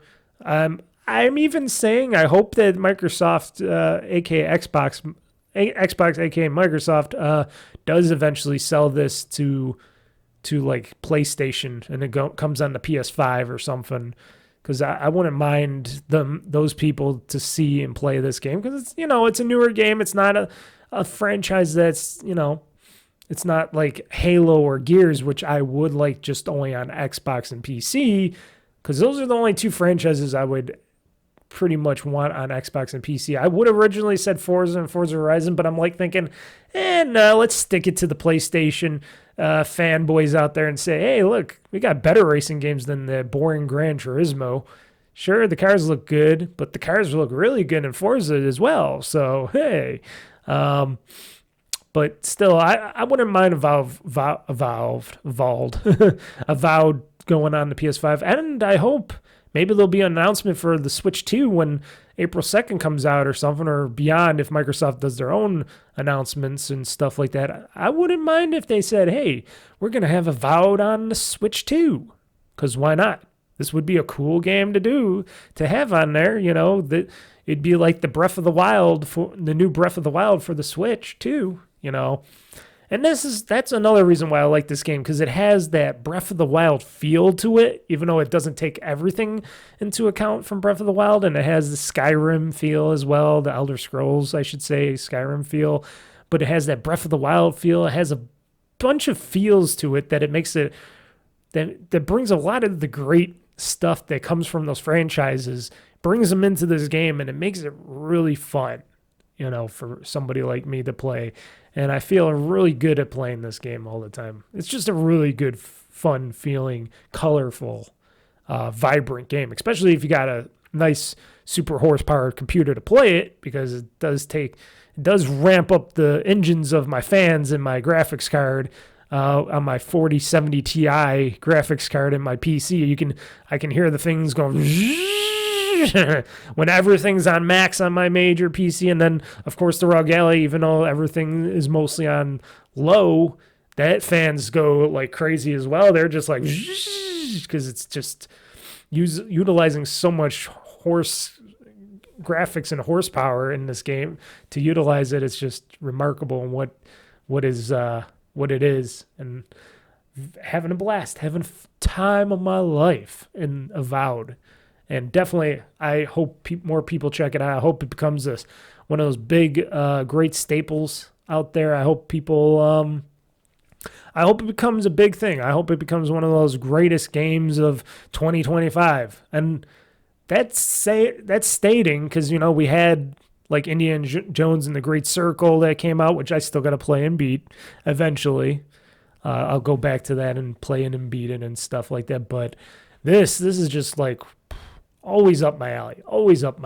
So really, really definitely stating to people, check out Avowed. If you get it on PC, if you get it on an Xbox, if it comes out on PS5 and Nintendo Switch 2 and down the road, which we don't know, but I'm sure they're going to do it, because why not? They want to make money, so they're going to do it. They're doing it with everything else, so why not do it with Avowed and stuff? So that's my take on it, and that's what I'm stating. Now on to the last game, one of the games I've been playing for the past 2 weeks, which is, I'm just going to say it, my Yakuza Like Me series is back. I've been gaming and doing it. The first stream I did was at 5 p.m. Eastern time the other week, because I wanted to start early, because I took the day off that day to enjoy this game earlier and play a lot of it. And then the last Friday stream, I played 4 hours almost of this game. And I'm telling you, Like a Dragon, Pirate Yakuza in Hawaii, even though it uses a lot of the same assets from Like a Dragon, Infinite Wealth and stuff, because it uses Honolulu and Hawaii, the whole Honolulu, Hawaii areas and stuff like that, and a lot of other stuff, it does bring a lot to its own. And you're not just in that region. You can go into the islands, you can go in the open sea, you can go to anywhere to go and do anything. Plus there's this place called... I'm just trying to reconnect myself here.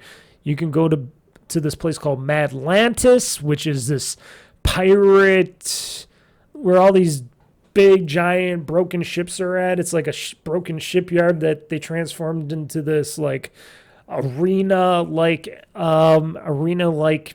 Badlands place in the middle of the sea where they have ship-to-ship battles, and you can make money and earn money, and you can fight people in there and just go around, and it's like this big amusement park for pirating and stuff, for sea pirates and stuff, and it's really interesting. I haven't did any of those kind of ship-to-ship battles yet because I'm still early on in the game, which is surprising because I played almost 8 hours of this game, and I'm still early on in this game because these games you gotta rev up with these games. So the whole story goes, if you want to know, Majima, Goro Majima, which we know, one of our favorite Yakuzas out there next to Kiryu, he was apparently going to Nelly Island, which, if you remember from Like a Dragon Infinite Wealth, they had all the Yakuzas going to that island, which the Pelicana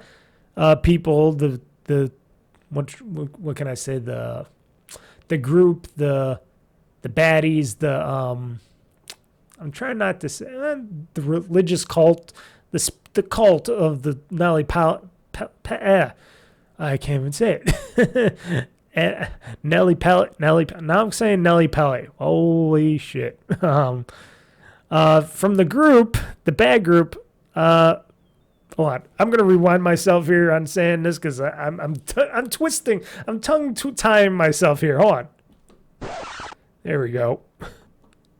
Okay. I rewound myself. So the Pelicana religious group. That's what they consider it. I call it the Pelicana, like, I don't know, demon group. They're more like a non-terrorist, but criminal organization. They're like Scientology, but bigger and more ruthless. So after that whole thing went down in Like a Dragon Infinite Wealth, now you got Majima, or Goro Majima. I guess he was heading on his way. They sent him over there to Nelly Island to work on some shit, whatever. I don't know, because this was after the fact when the whole thing went down with the whole storing of nuclear waste and stuff was found out, and everything was just fake and stuff, and there's a whole story behind that. So he was, I guess, heading over there to see over everything, whatnot, and something happened to his ship. Maybe that giant shark got his ship. Probably, because I guess they got giant squids and sharks. So it could be a giant squid, because they did say there was the kid, which he washes up onto this island. He gets to know this kid called Noah, this little kid, which has a cute little pet tiger. Go figure. And I guess Noah says he just found the little tiger, baby tiger, not too long ago. It was like a couple weeks or something ago, and he took it as his pet, and the pet tiger's loyal to them. It's a nice little tiger, and Goro Majima's like, that little tiger cat gets bigger, right, over the time, and it gets meaner over the time, right? So he's like, oh shit, when he washes up on shore. Of course, the whole story goes that Majima lost his basically becomes he loses his ability to think, like me with amnesia. He gets amnesia. He doesn't remember his name or anything and stuff, just like me. I got my head problems, my trauma of not knowing things, but his is just because of his probably the shipwreck that he came off of. So apparently there's a giant squid somewhere in the game, because the kid Noah has a little necklace with one of these squid tentacle bars that came off the giant squid or something. He has as a necklace or whatnot. But beyond all that, Majima washes up to the shore. He doesn't know his name, doesn't know what he does. He doesn't know if he's good or bad. He has amnesia. Eventually finds out his last name is Majima. He figures out his first name is Goro, because the pet tiger's name is Goro, and I guess somebody else said his name is Goro Majima. He's like, oh, I'm Goro Majima. He kind of figured at first, though, he was a part of a gang. He knew with the tattoos and stuff, and because he's Japanese, that basically he is probably a Yakuza. He figured that out pretty quick in the game so far. So he knew that, but he says he doesn't know what kind of a Yakuza he was, if he was a good guy, bad guy, he didn't know too much on there. But he was slowly learning his way to knowing stuff. He knows that somebody from his clan is coming for him. Basically, it's his sworn brother, Sejima, is supposedly supposed to meet him or try to get to him. And right now, even though he has known of his name or whatnot, he knows he's a badass. He can fight. He helps the kid out when these pirates, these wannabe pirates, a.k.a. The main pirate guy, Pirate Jack is his name, wants to hurt the kid. He basically smacks Noah, the kid, down when the kid was trying to try to stand up for Majima and stuff, and the pirate Jack smacked the kid. I was even like, whoa, that's too far. You don't smack a poor little kid like that. And Majima got pissed off and beat the crap out of him and his gang and stuff. And over time, you meet back up with them and stuff like that, and you actually take Pirate Jack down. You knock his ass out, and you become the pirate captain. You say, oh, I want to be a pirate captain, because you already look like a pirate. You got the eye patch. Majima has the eye patch and all that, so he's like, I want to be pirate captain. So that whole fun ensues. Plus, the whole island you're on, it's called Rich Island. And a lot of people are figuring it's basically because of Noah's dad. His name is Jason Rich. So Rich Island, Jason Rich. It's a small little island. Not many people are on it. People are saying around 60 or so people are on the island. So it's a very small island. Noah's dad runs a bar on that island. And his dad is basically a piece of shit. I would have to say at first, his dad is a very big piece of shit. He's a drunk piece of shit. It's just him and his son. And then we find out he has an older daughter, which she is pretty good looking. Pretty good looking older daughter. She's definitely a college girl or something like that, but she's not in college. She's just working the bar at the island, looking good, and trying to bring in the very few customers that they get. And of course, her dad's all mess, drinking and swearing and being just a piece of shit, especially to Majima, because he looks at him, he's like, oh, you're Yakuza. Oh, you're Goro Majima. Or does he know he's Goro Majima yet? I forget if he says he finds out that he's Goro Majima or whatever. But he just doesn't like him. And then, he's getting really mean to the poor little kid, Noah, which... This is the first game that I actually don't mind having a kid protagonist, basically hanging around me all the time, because Noah's mostly hanging around my character all the time, me, Majima. And I do not mind him hanging around because they made him cool. They made there's a game now, finally, I can say that you actually have a cool kid hanging around you in the game. You don't just got some annoying little piece of shit hanging around in the game with you and not bringing anything to the table. He's useful, I guess, the kid.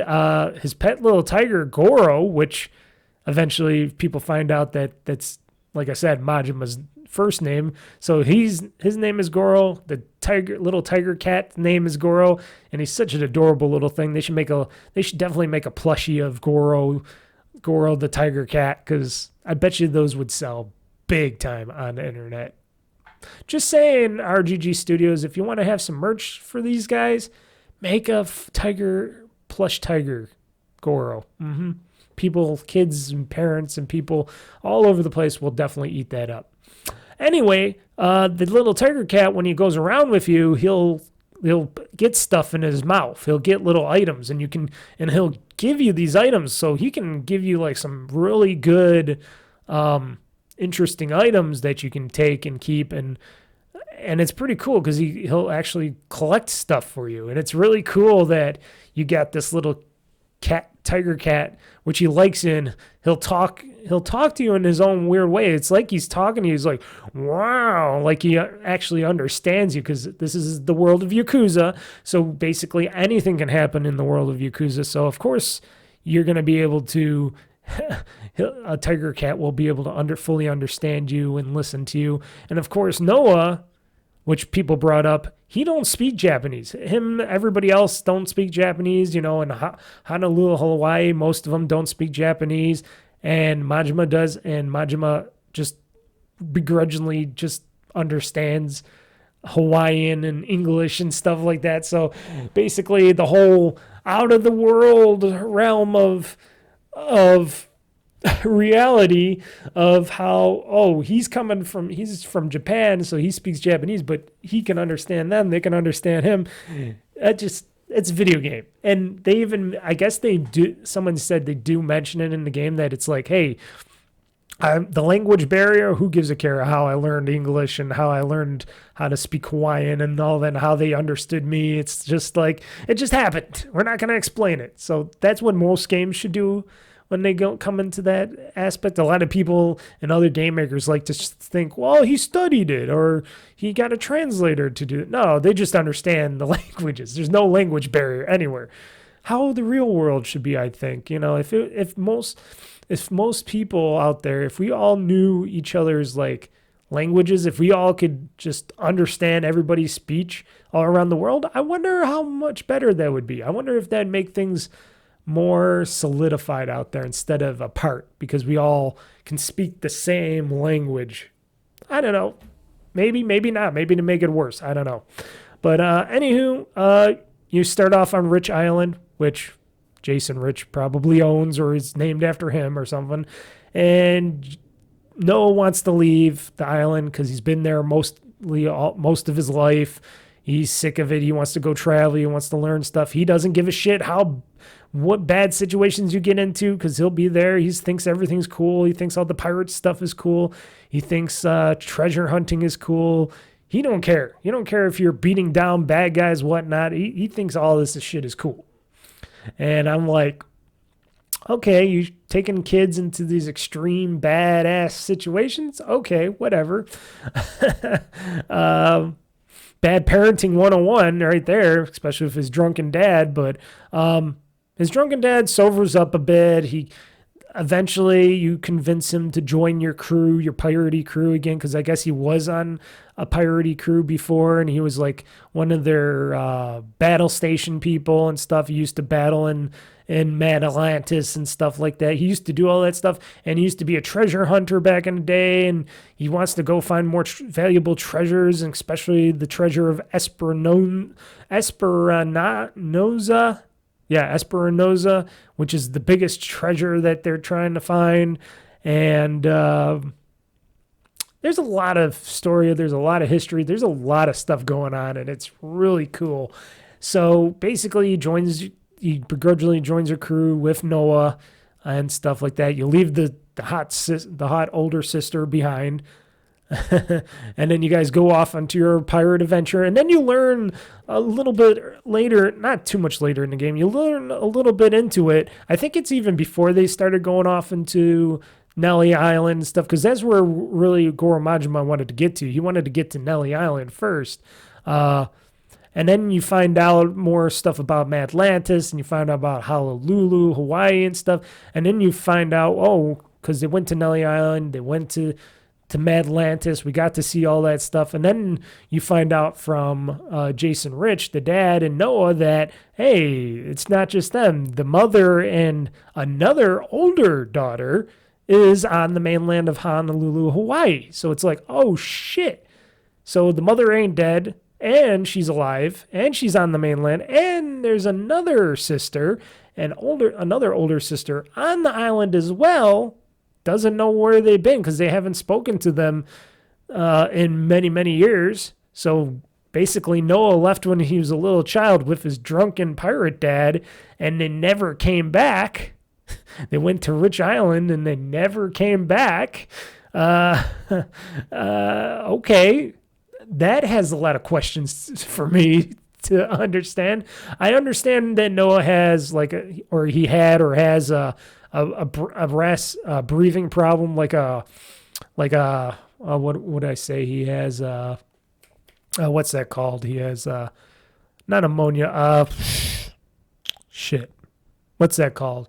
Where he can't catch his breath and stuff like that. He has sometimes issues. He has like a medical issue or of some sort, but I guess Noah hasn't had any major fits or something, but his dad is still worried about him if he gets like into a major fit or something, that he could die or something, that it could become deadly or something. Even the doctor said it could become a very bad thing for Noah and it's not curable or something like that. I don't know what's going on with that, but he has like that breathing problem, which he's like hyperventilates. He's like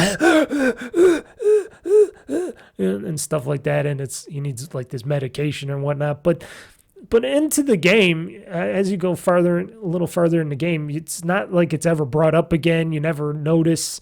They never mention it ever again, and he doesn't get any fits or anything out there. That's what originally why Jason, his dad, took him off the mainland for, because he wanted him in a place where his son wouldn't be able to get really sick and hyperventilate and all that. So I don't know how he convinced the mother to just take her little son and daughter, her other daughter, away. But the other daughter and his son, they went with him. So she's left alone with her other older daughter. And I don't know why any mother would allow any daughter or son to leave them, but there's people like that out there in the world, so I can understand it, I guess, a little bit, but I don't. That tells you about how motherly love is. But we always find out about these situations where the mothers and the sons and the daughters are all split apart into different areas, just like how Ichiban and his estranged mother were separated at birth and all that fun stuff. So that's that story. But like I said, in the story, nothing ever happens to Noah throughout the story. And we've been in some insane situations where I'm like, Noah, are you going to get sick or something? Are you going to start hyperventilating? And they don't ever mention this stuff ever again.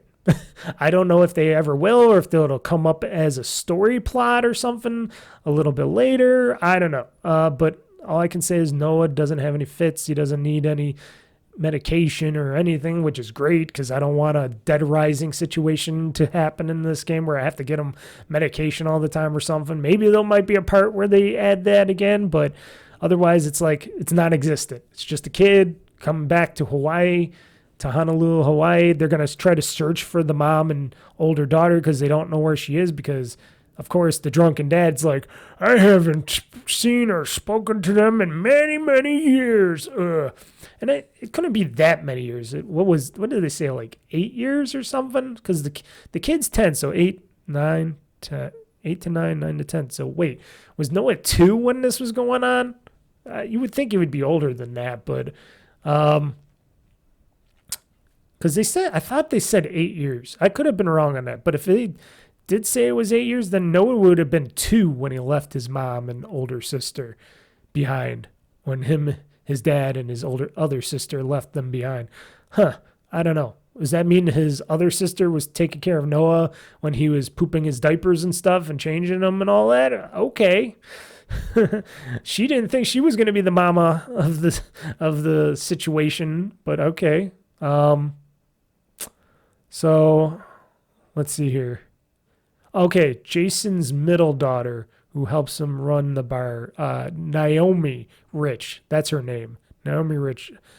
Jason's oldest daughter, who went to Honolulu to study at college. Okay, so she went to Honolulu. So wait, Naomi Rich. Okay, so Mona Rich is the middle daughter. Naomi Rich is the oldest daughter, which I'm guessing we're going to see, which is Jason's oldest daughter, who went to Honolulu to study at college. Okay, gotcha.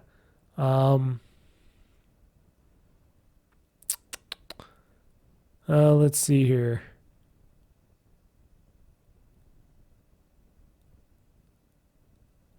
Then not mentioning the wife or anything, at least that I know of yet. because I'm looking at some of the notes here, so I can remember some of the names and stuff. So we do know Mona Rich as I played the game. I guess we're gonna meet Naomi Rich, which is the oldest daughter. But anywho, I eventually get Goro Majima gets onto Honolulu Islands, on Hawaii, Honolulu, the main area, which Infinite Wealth was happening at. And basically, they're all down on their luck, sort of. They're all trying to fix up the ship, because the ship that they had acquired was old and beaten up and small. And apparently, if they want to use that ship for ship battles and stuff in Madlantis, the only way they can do it is if that ship gets updated and bigger and stuff like that, or else the Madlantis people say, nah, you can't fight in our arena because your ship is too small and too old and too worn down to do it, and you need at least 15 people in your pirate crew, and we only got a few people in our pirate crew. What do we got, like eight or so in our pirate crew? I forgot how many people we had in our pirate crew. I think it was 8. So we need like 15 people. So we have to go out and recruit people for our pirate crew, for our bigger pirate ship. We have to get our bigger pirate ship built. So of course we go to Julie's Gear Works again. So we meet up with Julie, and we meet up with this other salty guy who was a pirate ship designer, maker as well. I forget his name. He's a big, burly, old, buff dude. I could try to look in here, but I'm not. I don't think I'm gonna see. Let's see here. Yeah, they're not showing me anything. I'd have to read a lot up on that. But let's basically say you meet up with this burly dude that's supposed to help make the ship and all that. And Julie Gearworks, she provides the materials and stuff, and she works on building the ship, because I guess they all knew how to ship build and stuff over there for these pirate battles for the Madlantis Pirate Coliseum. So in order to do all that, though, to get the ship built and get the supplies and all that, you're going to need some more money. So they're working on it already, but you have to recompensate Julie and, the guy and everything else to build a ship. And it costs some money to build a ship. I think she said like you need 15 grand or something, which to me, that doesn't seem like that much money to have. I think I already have 15 plus grand in my Goro Majima bank account already in the game before we even got there to do the ship, or else I'm close to it and I'm going to have to do bounties. So in order to make money on the island, you can do bounties, which are really cool, because it's just like in Avowed. You go find the baddest bad guys, you beat the crap out of them, and you turn them into the police, because the police don't want to handle them. So they want people that are willing to go beat them up for them, and they'll pay them money. So that's what we're going to be doing there in Pirate Yakuza, so in Hawaii. So there's bounties, there's other stuff, you can sell stuff. There's side missions and stuff where you get paid at and stuff like that. So there's a bunch of that stuff. Plus, I am also on the island. I got to go find other people who might want to join my pirate crew, which I think I found a couple. I found a few people that were interested. I got that guy what's his name? Oli? I forgot his name. He's the guy that has the scooter business. Remember the two-wheeled scooter thing that, what is it called? Oh, what's those machines called? I always forget because I'm so headstrong on that.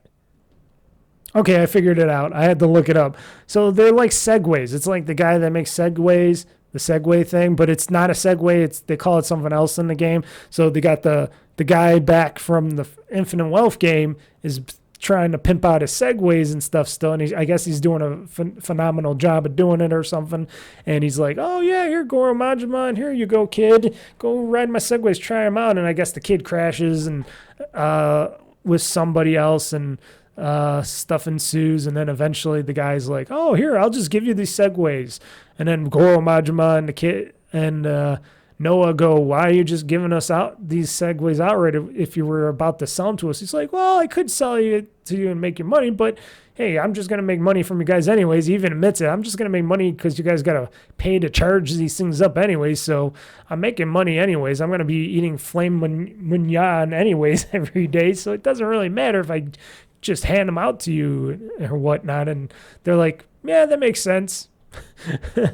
But the guy even goes, oh, yeah, maybe I can join your pirate crew. So eventually we get him to join our pirate crew. So I got that guy joining our pirate crew. So that's like, what, 9? I think I had another person. So there might be 10 people joining my pirate crew. Don't quote me on that. I'll find out eventually. But pretty much that's where I pretty much left off. And everything is basically the same in the game, just like Infinite Wealth, except you're not doing turn-based battles. You're doing fighting battles. And the way things are set up, it's still set up in a way where it's like, okay, you can remember this is like what was in Infinite Wealth, because you could still collect the magazines, you could still collect the shells and all these other stupid things, but this time they have different meanings to them, they have different values to them, and you can still buy your ice creams and all that to heal up and all that other stuff if you don't want to buy stamina and stuff like that. You can cook. They got a thing, which I like the cooking aspect of it, because I'm going to be doing a lot more cooking because I got all the seeds for the herbs and spices, and I get all this meat and stuff for some reason. I'm going to do a lot of cooking in the game because healing with food in this game, when you cook up and they have good fun little cooking mini games in this, which are pretty interesting. They're doing the whole like definitely mini game aspect, like a Cooking Mama or something, where you're getting the crap off the top of the soup thing. You're trying to get the scum off the soup. You're trying to descum it. You're trying to what was the other thing? Chop stuff. Trying to blow into the fire to make the fire hot enough. You got to do like get to special levels on the fire to get the fire hot enough, and then it raises the rank of your food depending on what kind of food you put together to make your meals, and it gives you the star rating of the meals and stuff. And then after you make the meals and you do the mini game and it comes out great, those meals that you eat, if you're low on health or something and you just go ahead and you just make the meals, holy shit. Or I mean, if you use the meals during your battle or something, holy shit, they level up my health like full most of the time.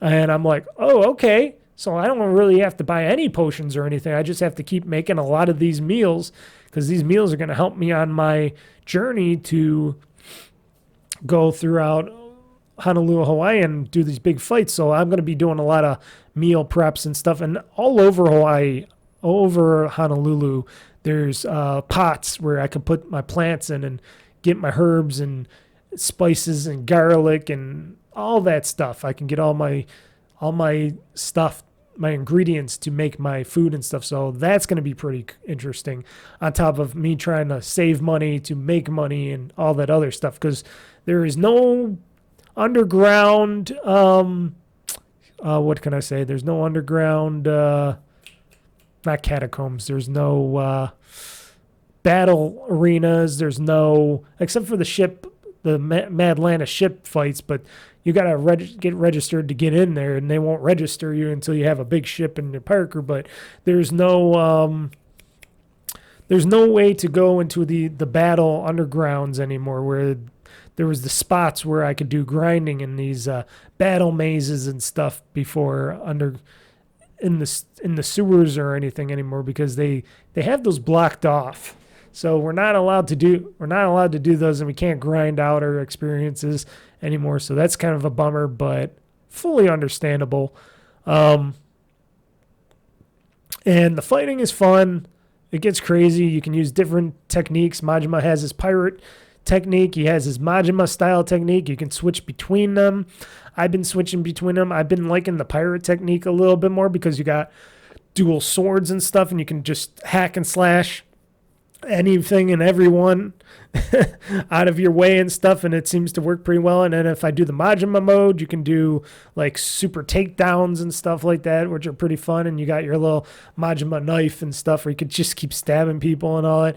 And when you're jumping into battle, sometimes if you hit Y or something, he does this whole super Majima, I'm going to kick everybody's butt at once and beat the battle. That's when you know you're trying to fight against weaker enemies and foes, because you know, oh, they went down super easily just with this one shot. So a lot of fun in this game. And like I said, all the areas pretty much are still pretty much the same because they're using the same assets and stuff.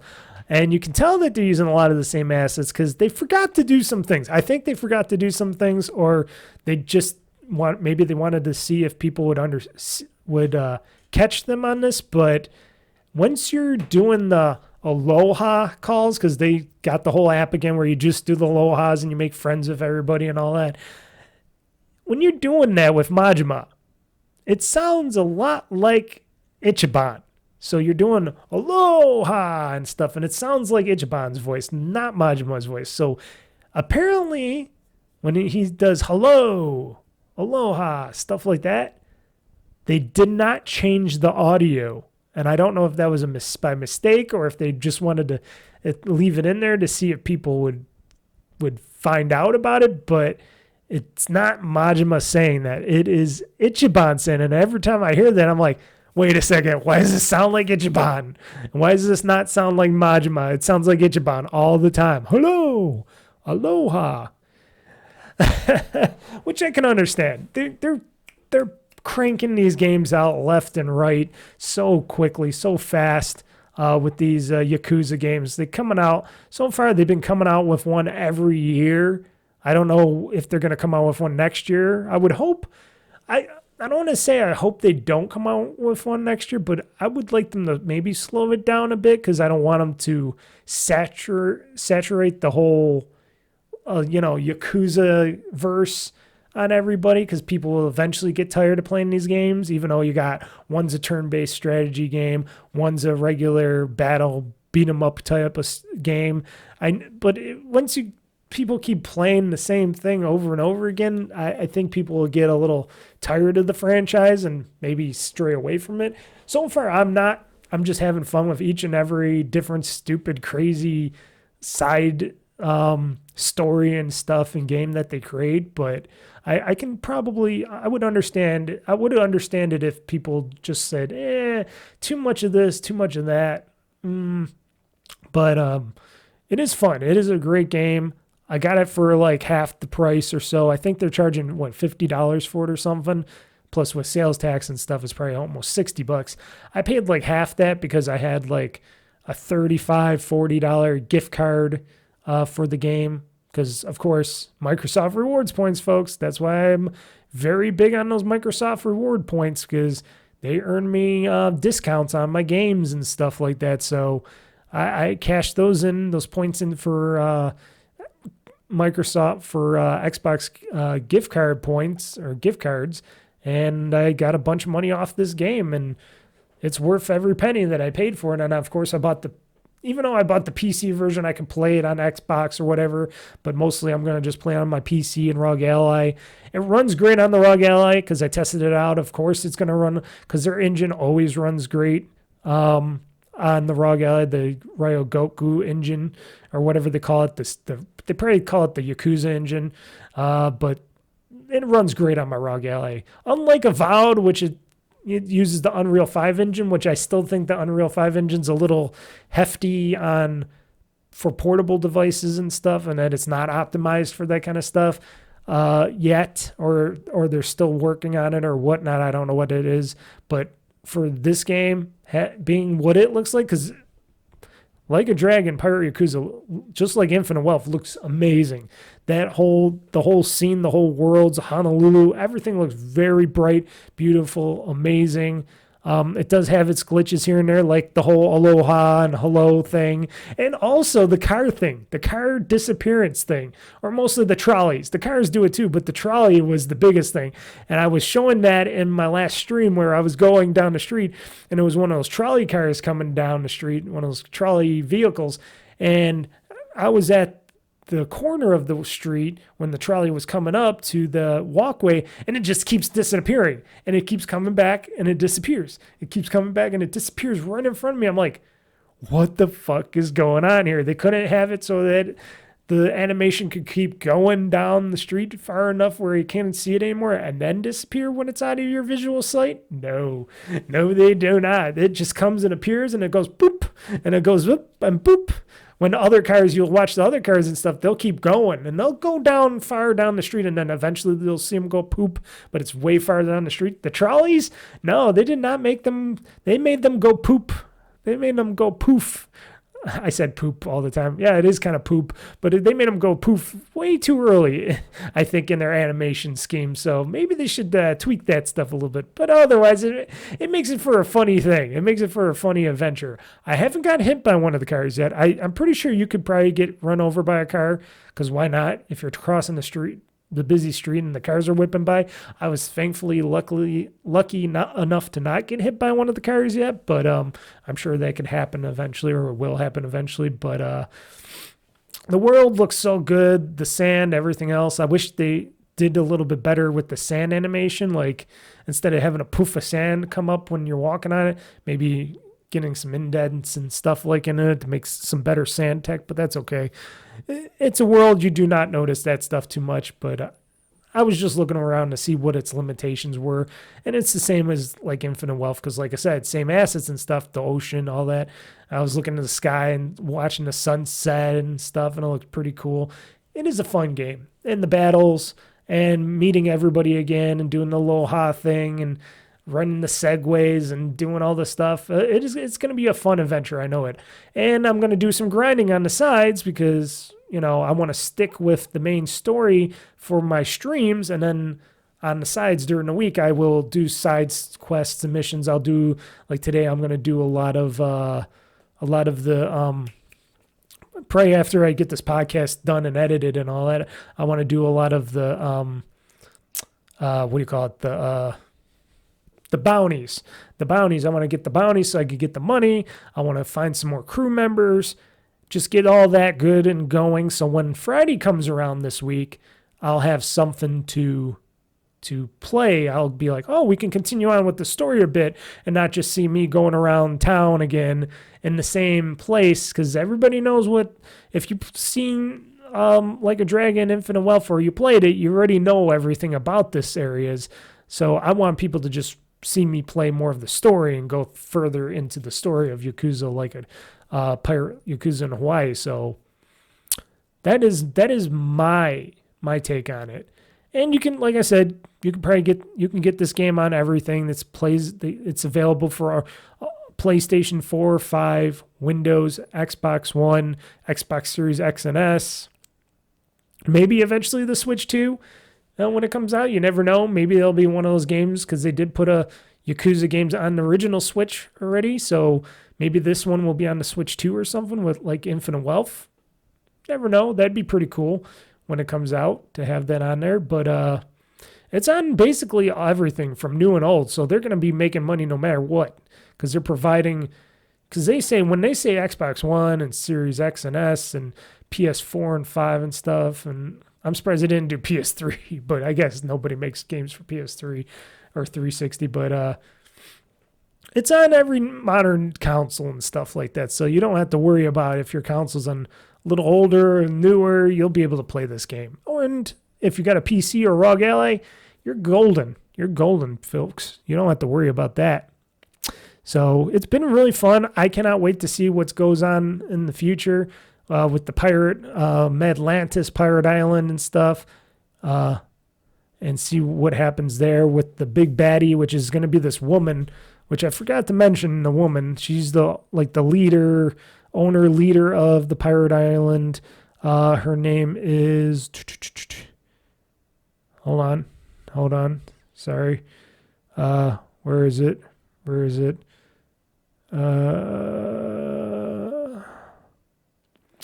Trying to find her. Hold on. Okay, here we go. Queen Michelle, that's her name. Queen Michelle, the ruler of Madlantis. That's her name. Queen Michelle.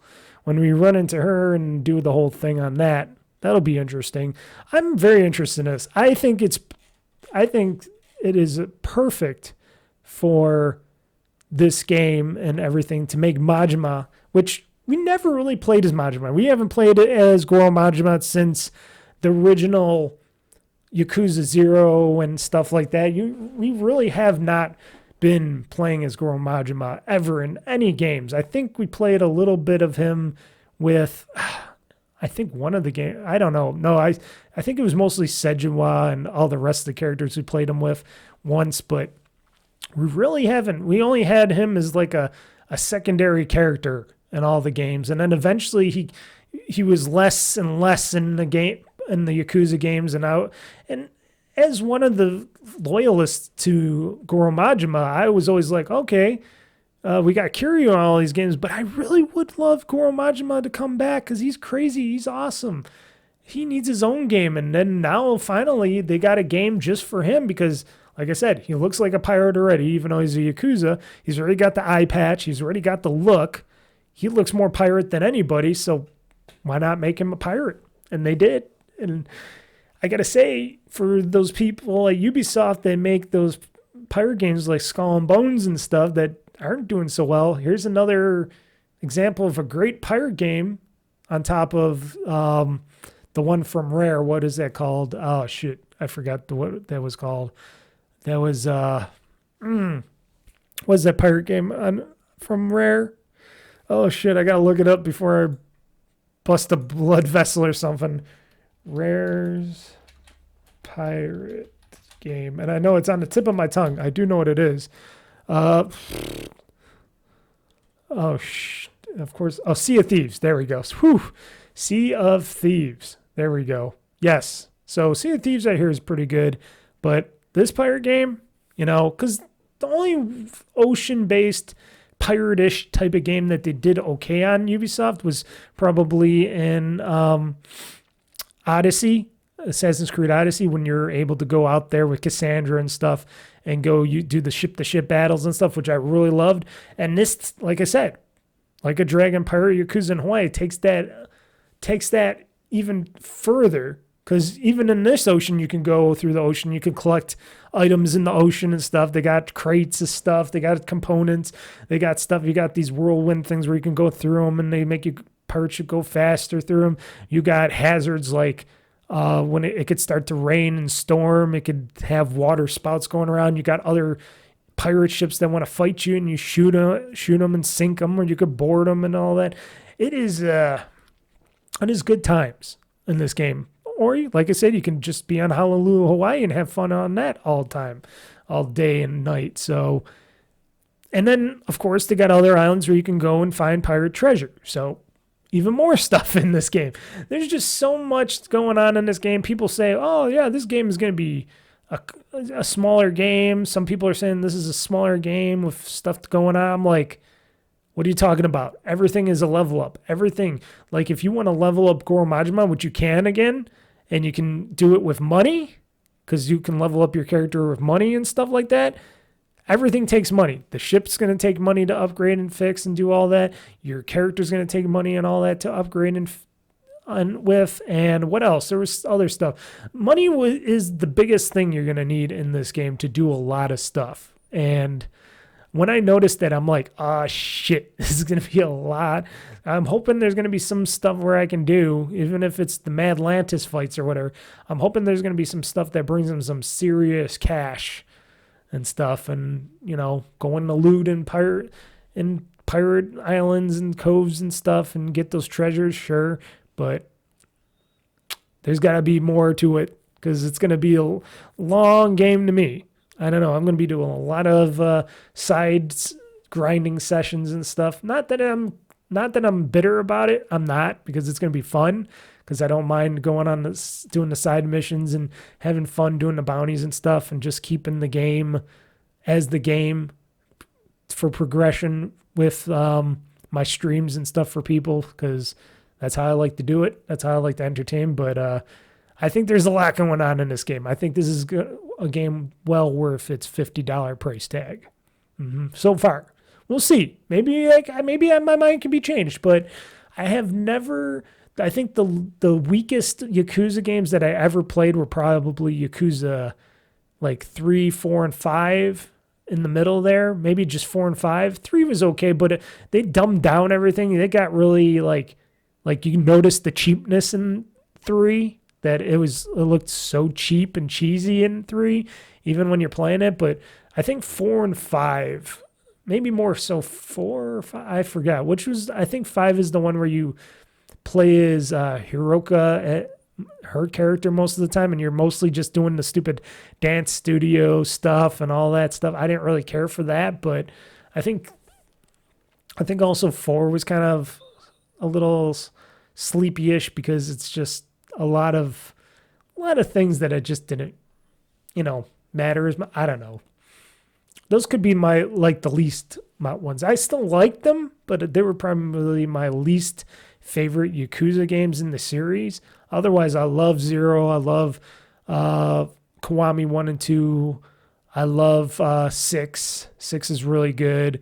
And of course, Infinite Wealth. And now this one. Or Like a Dragon, when it was Yakuza Like a Dragon. I like Infinite Wealth. And of course, this one. And of course, the other side ones that they did with The Man Without a Name. The one with Kiryu, The Man Without a Name. I think that's what it was called. And the one where they went to feudal Japan, where it was Kiryu in feudal Japan. And then, of course, they did the whole other side games where it was the detective ones, the See No Evil games, or what. Oh, I forget the names of those two. There's just so many of them. It's just so many games. It's so many series and stuff. Judgment games. That's what it was. The Judgment games. That's what they are. So, yeah, so many games, and it's all in that Yakuza verse, and as I like to call it. And this one, definitely, I say right now in the beginning, if you liked Infinite Wealth and you want to play more Infinite Wealth, but you want to do it in the fighting battles and stuff, and not just turn-based, I would highly recommend picking up Like a Dragon, Pirate Yakuza in Hawaii. And definitely use those reward points, buddy. If you're a Microsoft Xbox gamer, use those Microsoft reward points. Get those Microsoft reward points. It's free to do. It's easy to do. It can earn you some creds on future games and whatnot, or if you just want to get Amazon gift cards or something, they got other stuff. But like I said, I usually use that stuff for like games and stuff. So, hey, whatever. This is a fun game no matter what. If you buy it outright, or if you get it on a deal or something, this is a really fun game. And you know what? I think you got enough of me babbling and talking and forgetting stuff here. I think it's time to end the show. I think it's time. I think you got too much show already. It's been a long show. Very long show. So, everybody, like I said, this upcoming Friday, there will be a new Yakuza Like Me episode 3 of Like a Dragon, Pirate Yakuza in Hawaii, which I will do, and I will live stream, and I'll have a lot of fun. Probably play another 4-ish hours of the game. During the week, I don't know yet, but during the week I will have a Let's Play. I don't know what of yet. I haven't decided. Maybe it might be playing Pirate Yakuza, Like a Dragon, Pirate Yakuza. But I really want to play another game, but I got to see if I have some time to get into another game. I don't know if I will today, because I want to play more Pirate Yakuza in Hawaii today. So I'll see about that. But there will be a Let's Play during the middle of the week. I haven't locked it down yet, but it will be locked down probably by the time you hear this or watch this. If you go to OldFreakyGamer, excuse me, because internal combustion going on there. For my website, oldfreakygamer.com, I have my schedule. If you go to the schedule part of my website, and it'll let you know probably, like I said, at the time you listen and watch this, I will have it nailed down of what I will be playing for a Let's Play on Wednesday for Wednesday's upload. And then Friday, of course, like I said, the stream will be going forward Yakuza Like Me episodes, which are live streamed that day. So it's all live. I just call them episodes because they turn into episodes. And it will be episode 3 of my live recording of Like a Dragon Pirate Yakuza in Hawaii. What else? Anything else going on? There are games coming up, like the South of Midnight and a bunch of other games. Like I said, the Assassin's Creed Shadows game is coming out soon. I still am up in the air of buying it, or at least buying it right away. I am going to purchase that game, but I don't know if I'm going to purchase it right away because I do got Avowed and Like a Dragon Pirate Yakuza to play. So I got a lot of stuff on my plate. I got a lot of games already on my plate, and more games are coming on in. So I don't know if I'm really wanting to just buy it and just put it aside.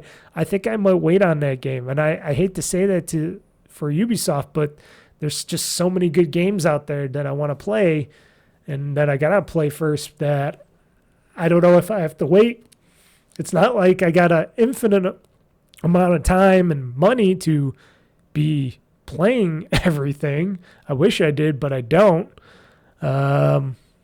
But yeah. So, and then another one of these podcasts, the GamezAttack podcast, the next one episode 53, of course, will be in 2 weeks from now again, because of course I do it every second week. Eventually I might, like I said, I might in the future change that. I haven't decided yet. We'll see. Maybe when I have my anniversary in June of doing this podcast, maybe I will do it every week or something, one a week. I don't know. We'll see. We'll see on that. But always busy. Always got something going on. Gaming-wise, house-wise, something like that. But I want to thank you all for joining me. Like I said, OldFreakyGamer.com is the website you can go to watch all my videos and listen to the podcast, download it, subscribe to it, all the other stuff that I do on OldFreakyGamer.com. If you need some information, whatnot, it's all a gaming website that is mine that I keep everything together with. Or you can go to my YouTube channel, and that's youtube.com/OldFreakyGamer-2023. Or if you just want to go to youtube.com and search OldFreakyGamer, it's all one word, all together, and then you can find my channel there. You subscribe to it. It's free.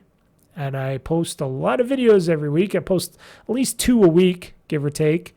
And I stream every Friday at 8 p.m. Eastern Time, both on YouTube Live and Twitch.tv. So if you still only like watching your live streams on Twitch, don't worry. I still stream I point my stream over there as well, but you just can't chat with me. You got to chat with me. Or if you want to chat with me, you got to chat with me on youtube.com for the live chat, for my live chat of everything.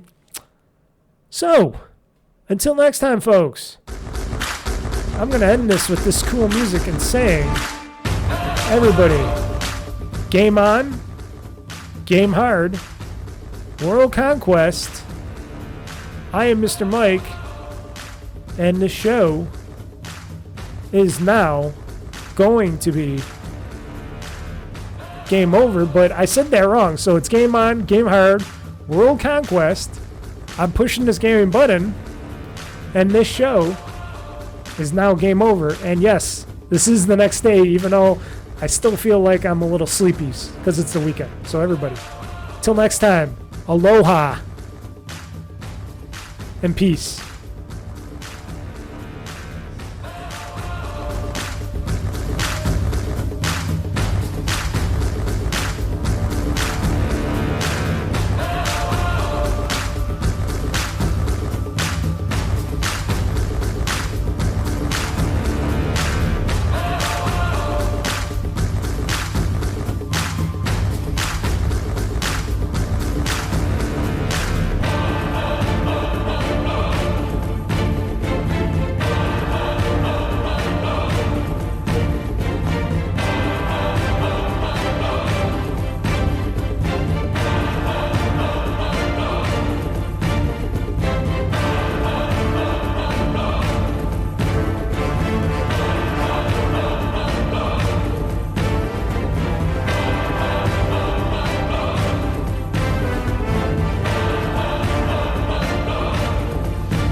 game over.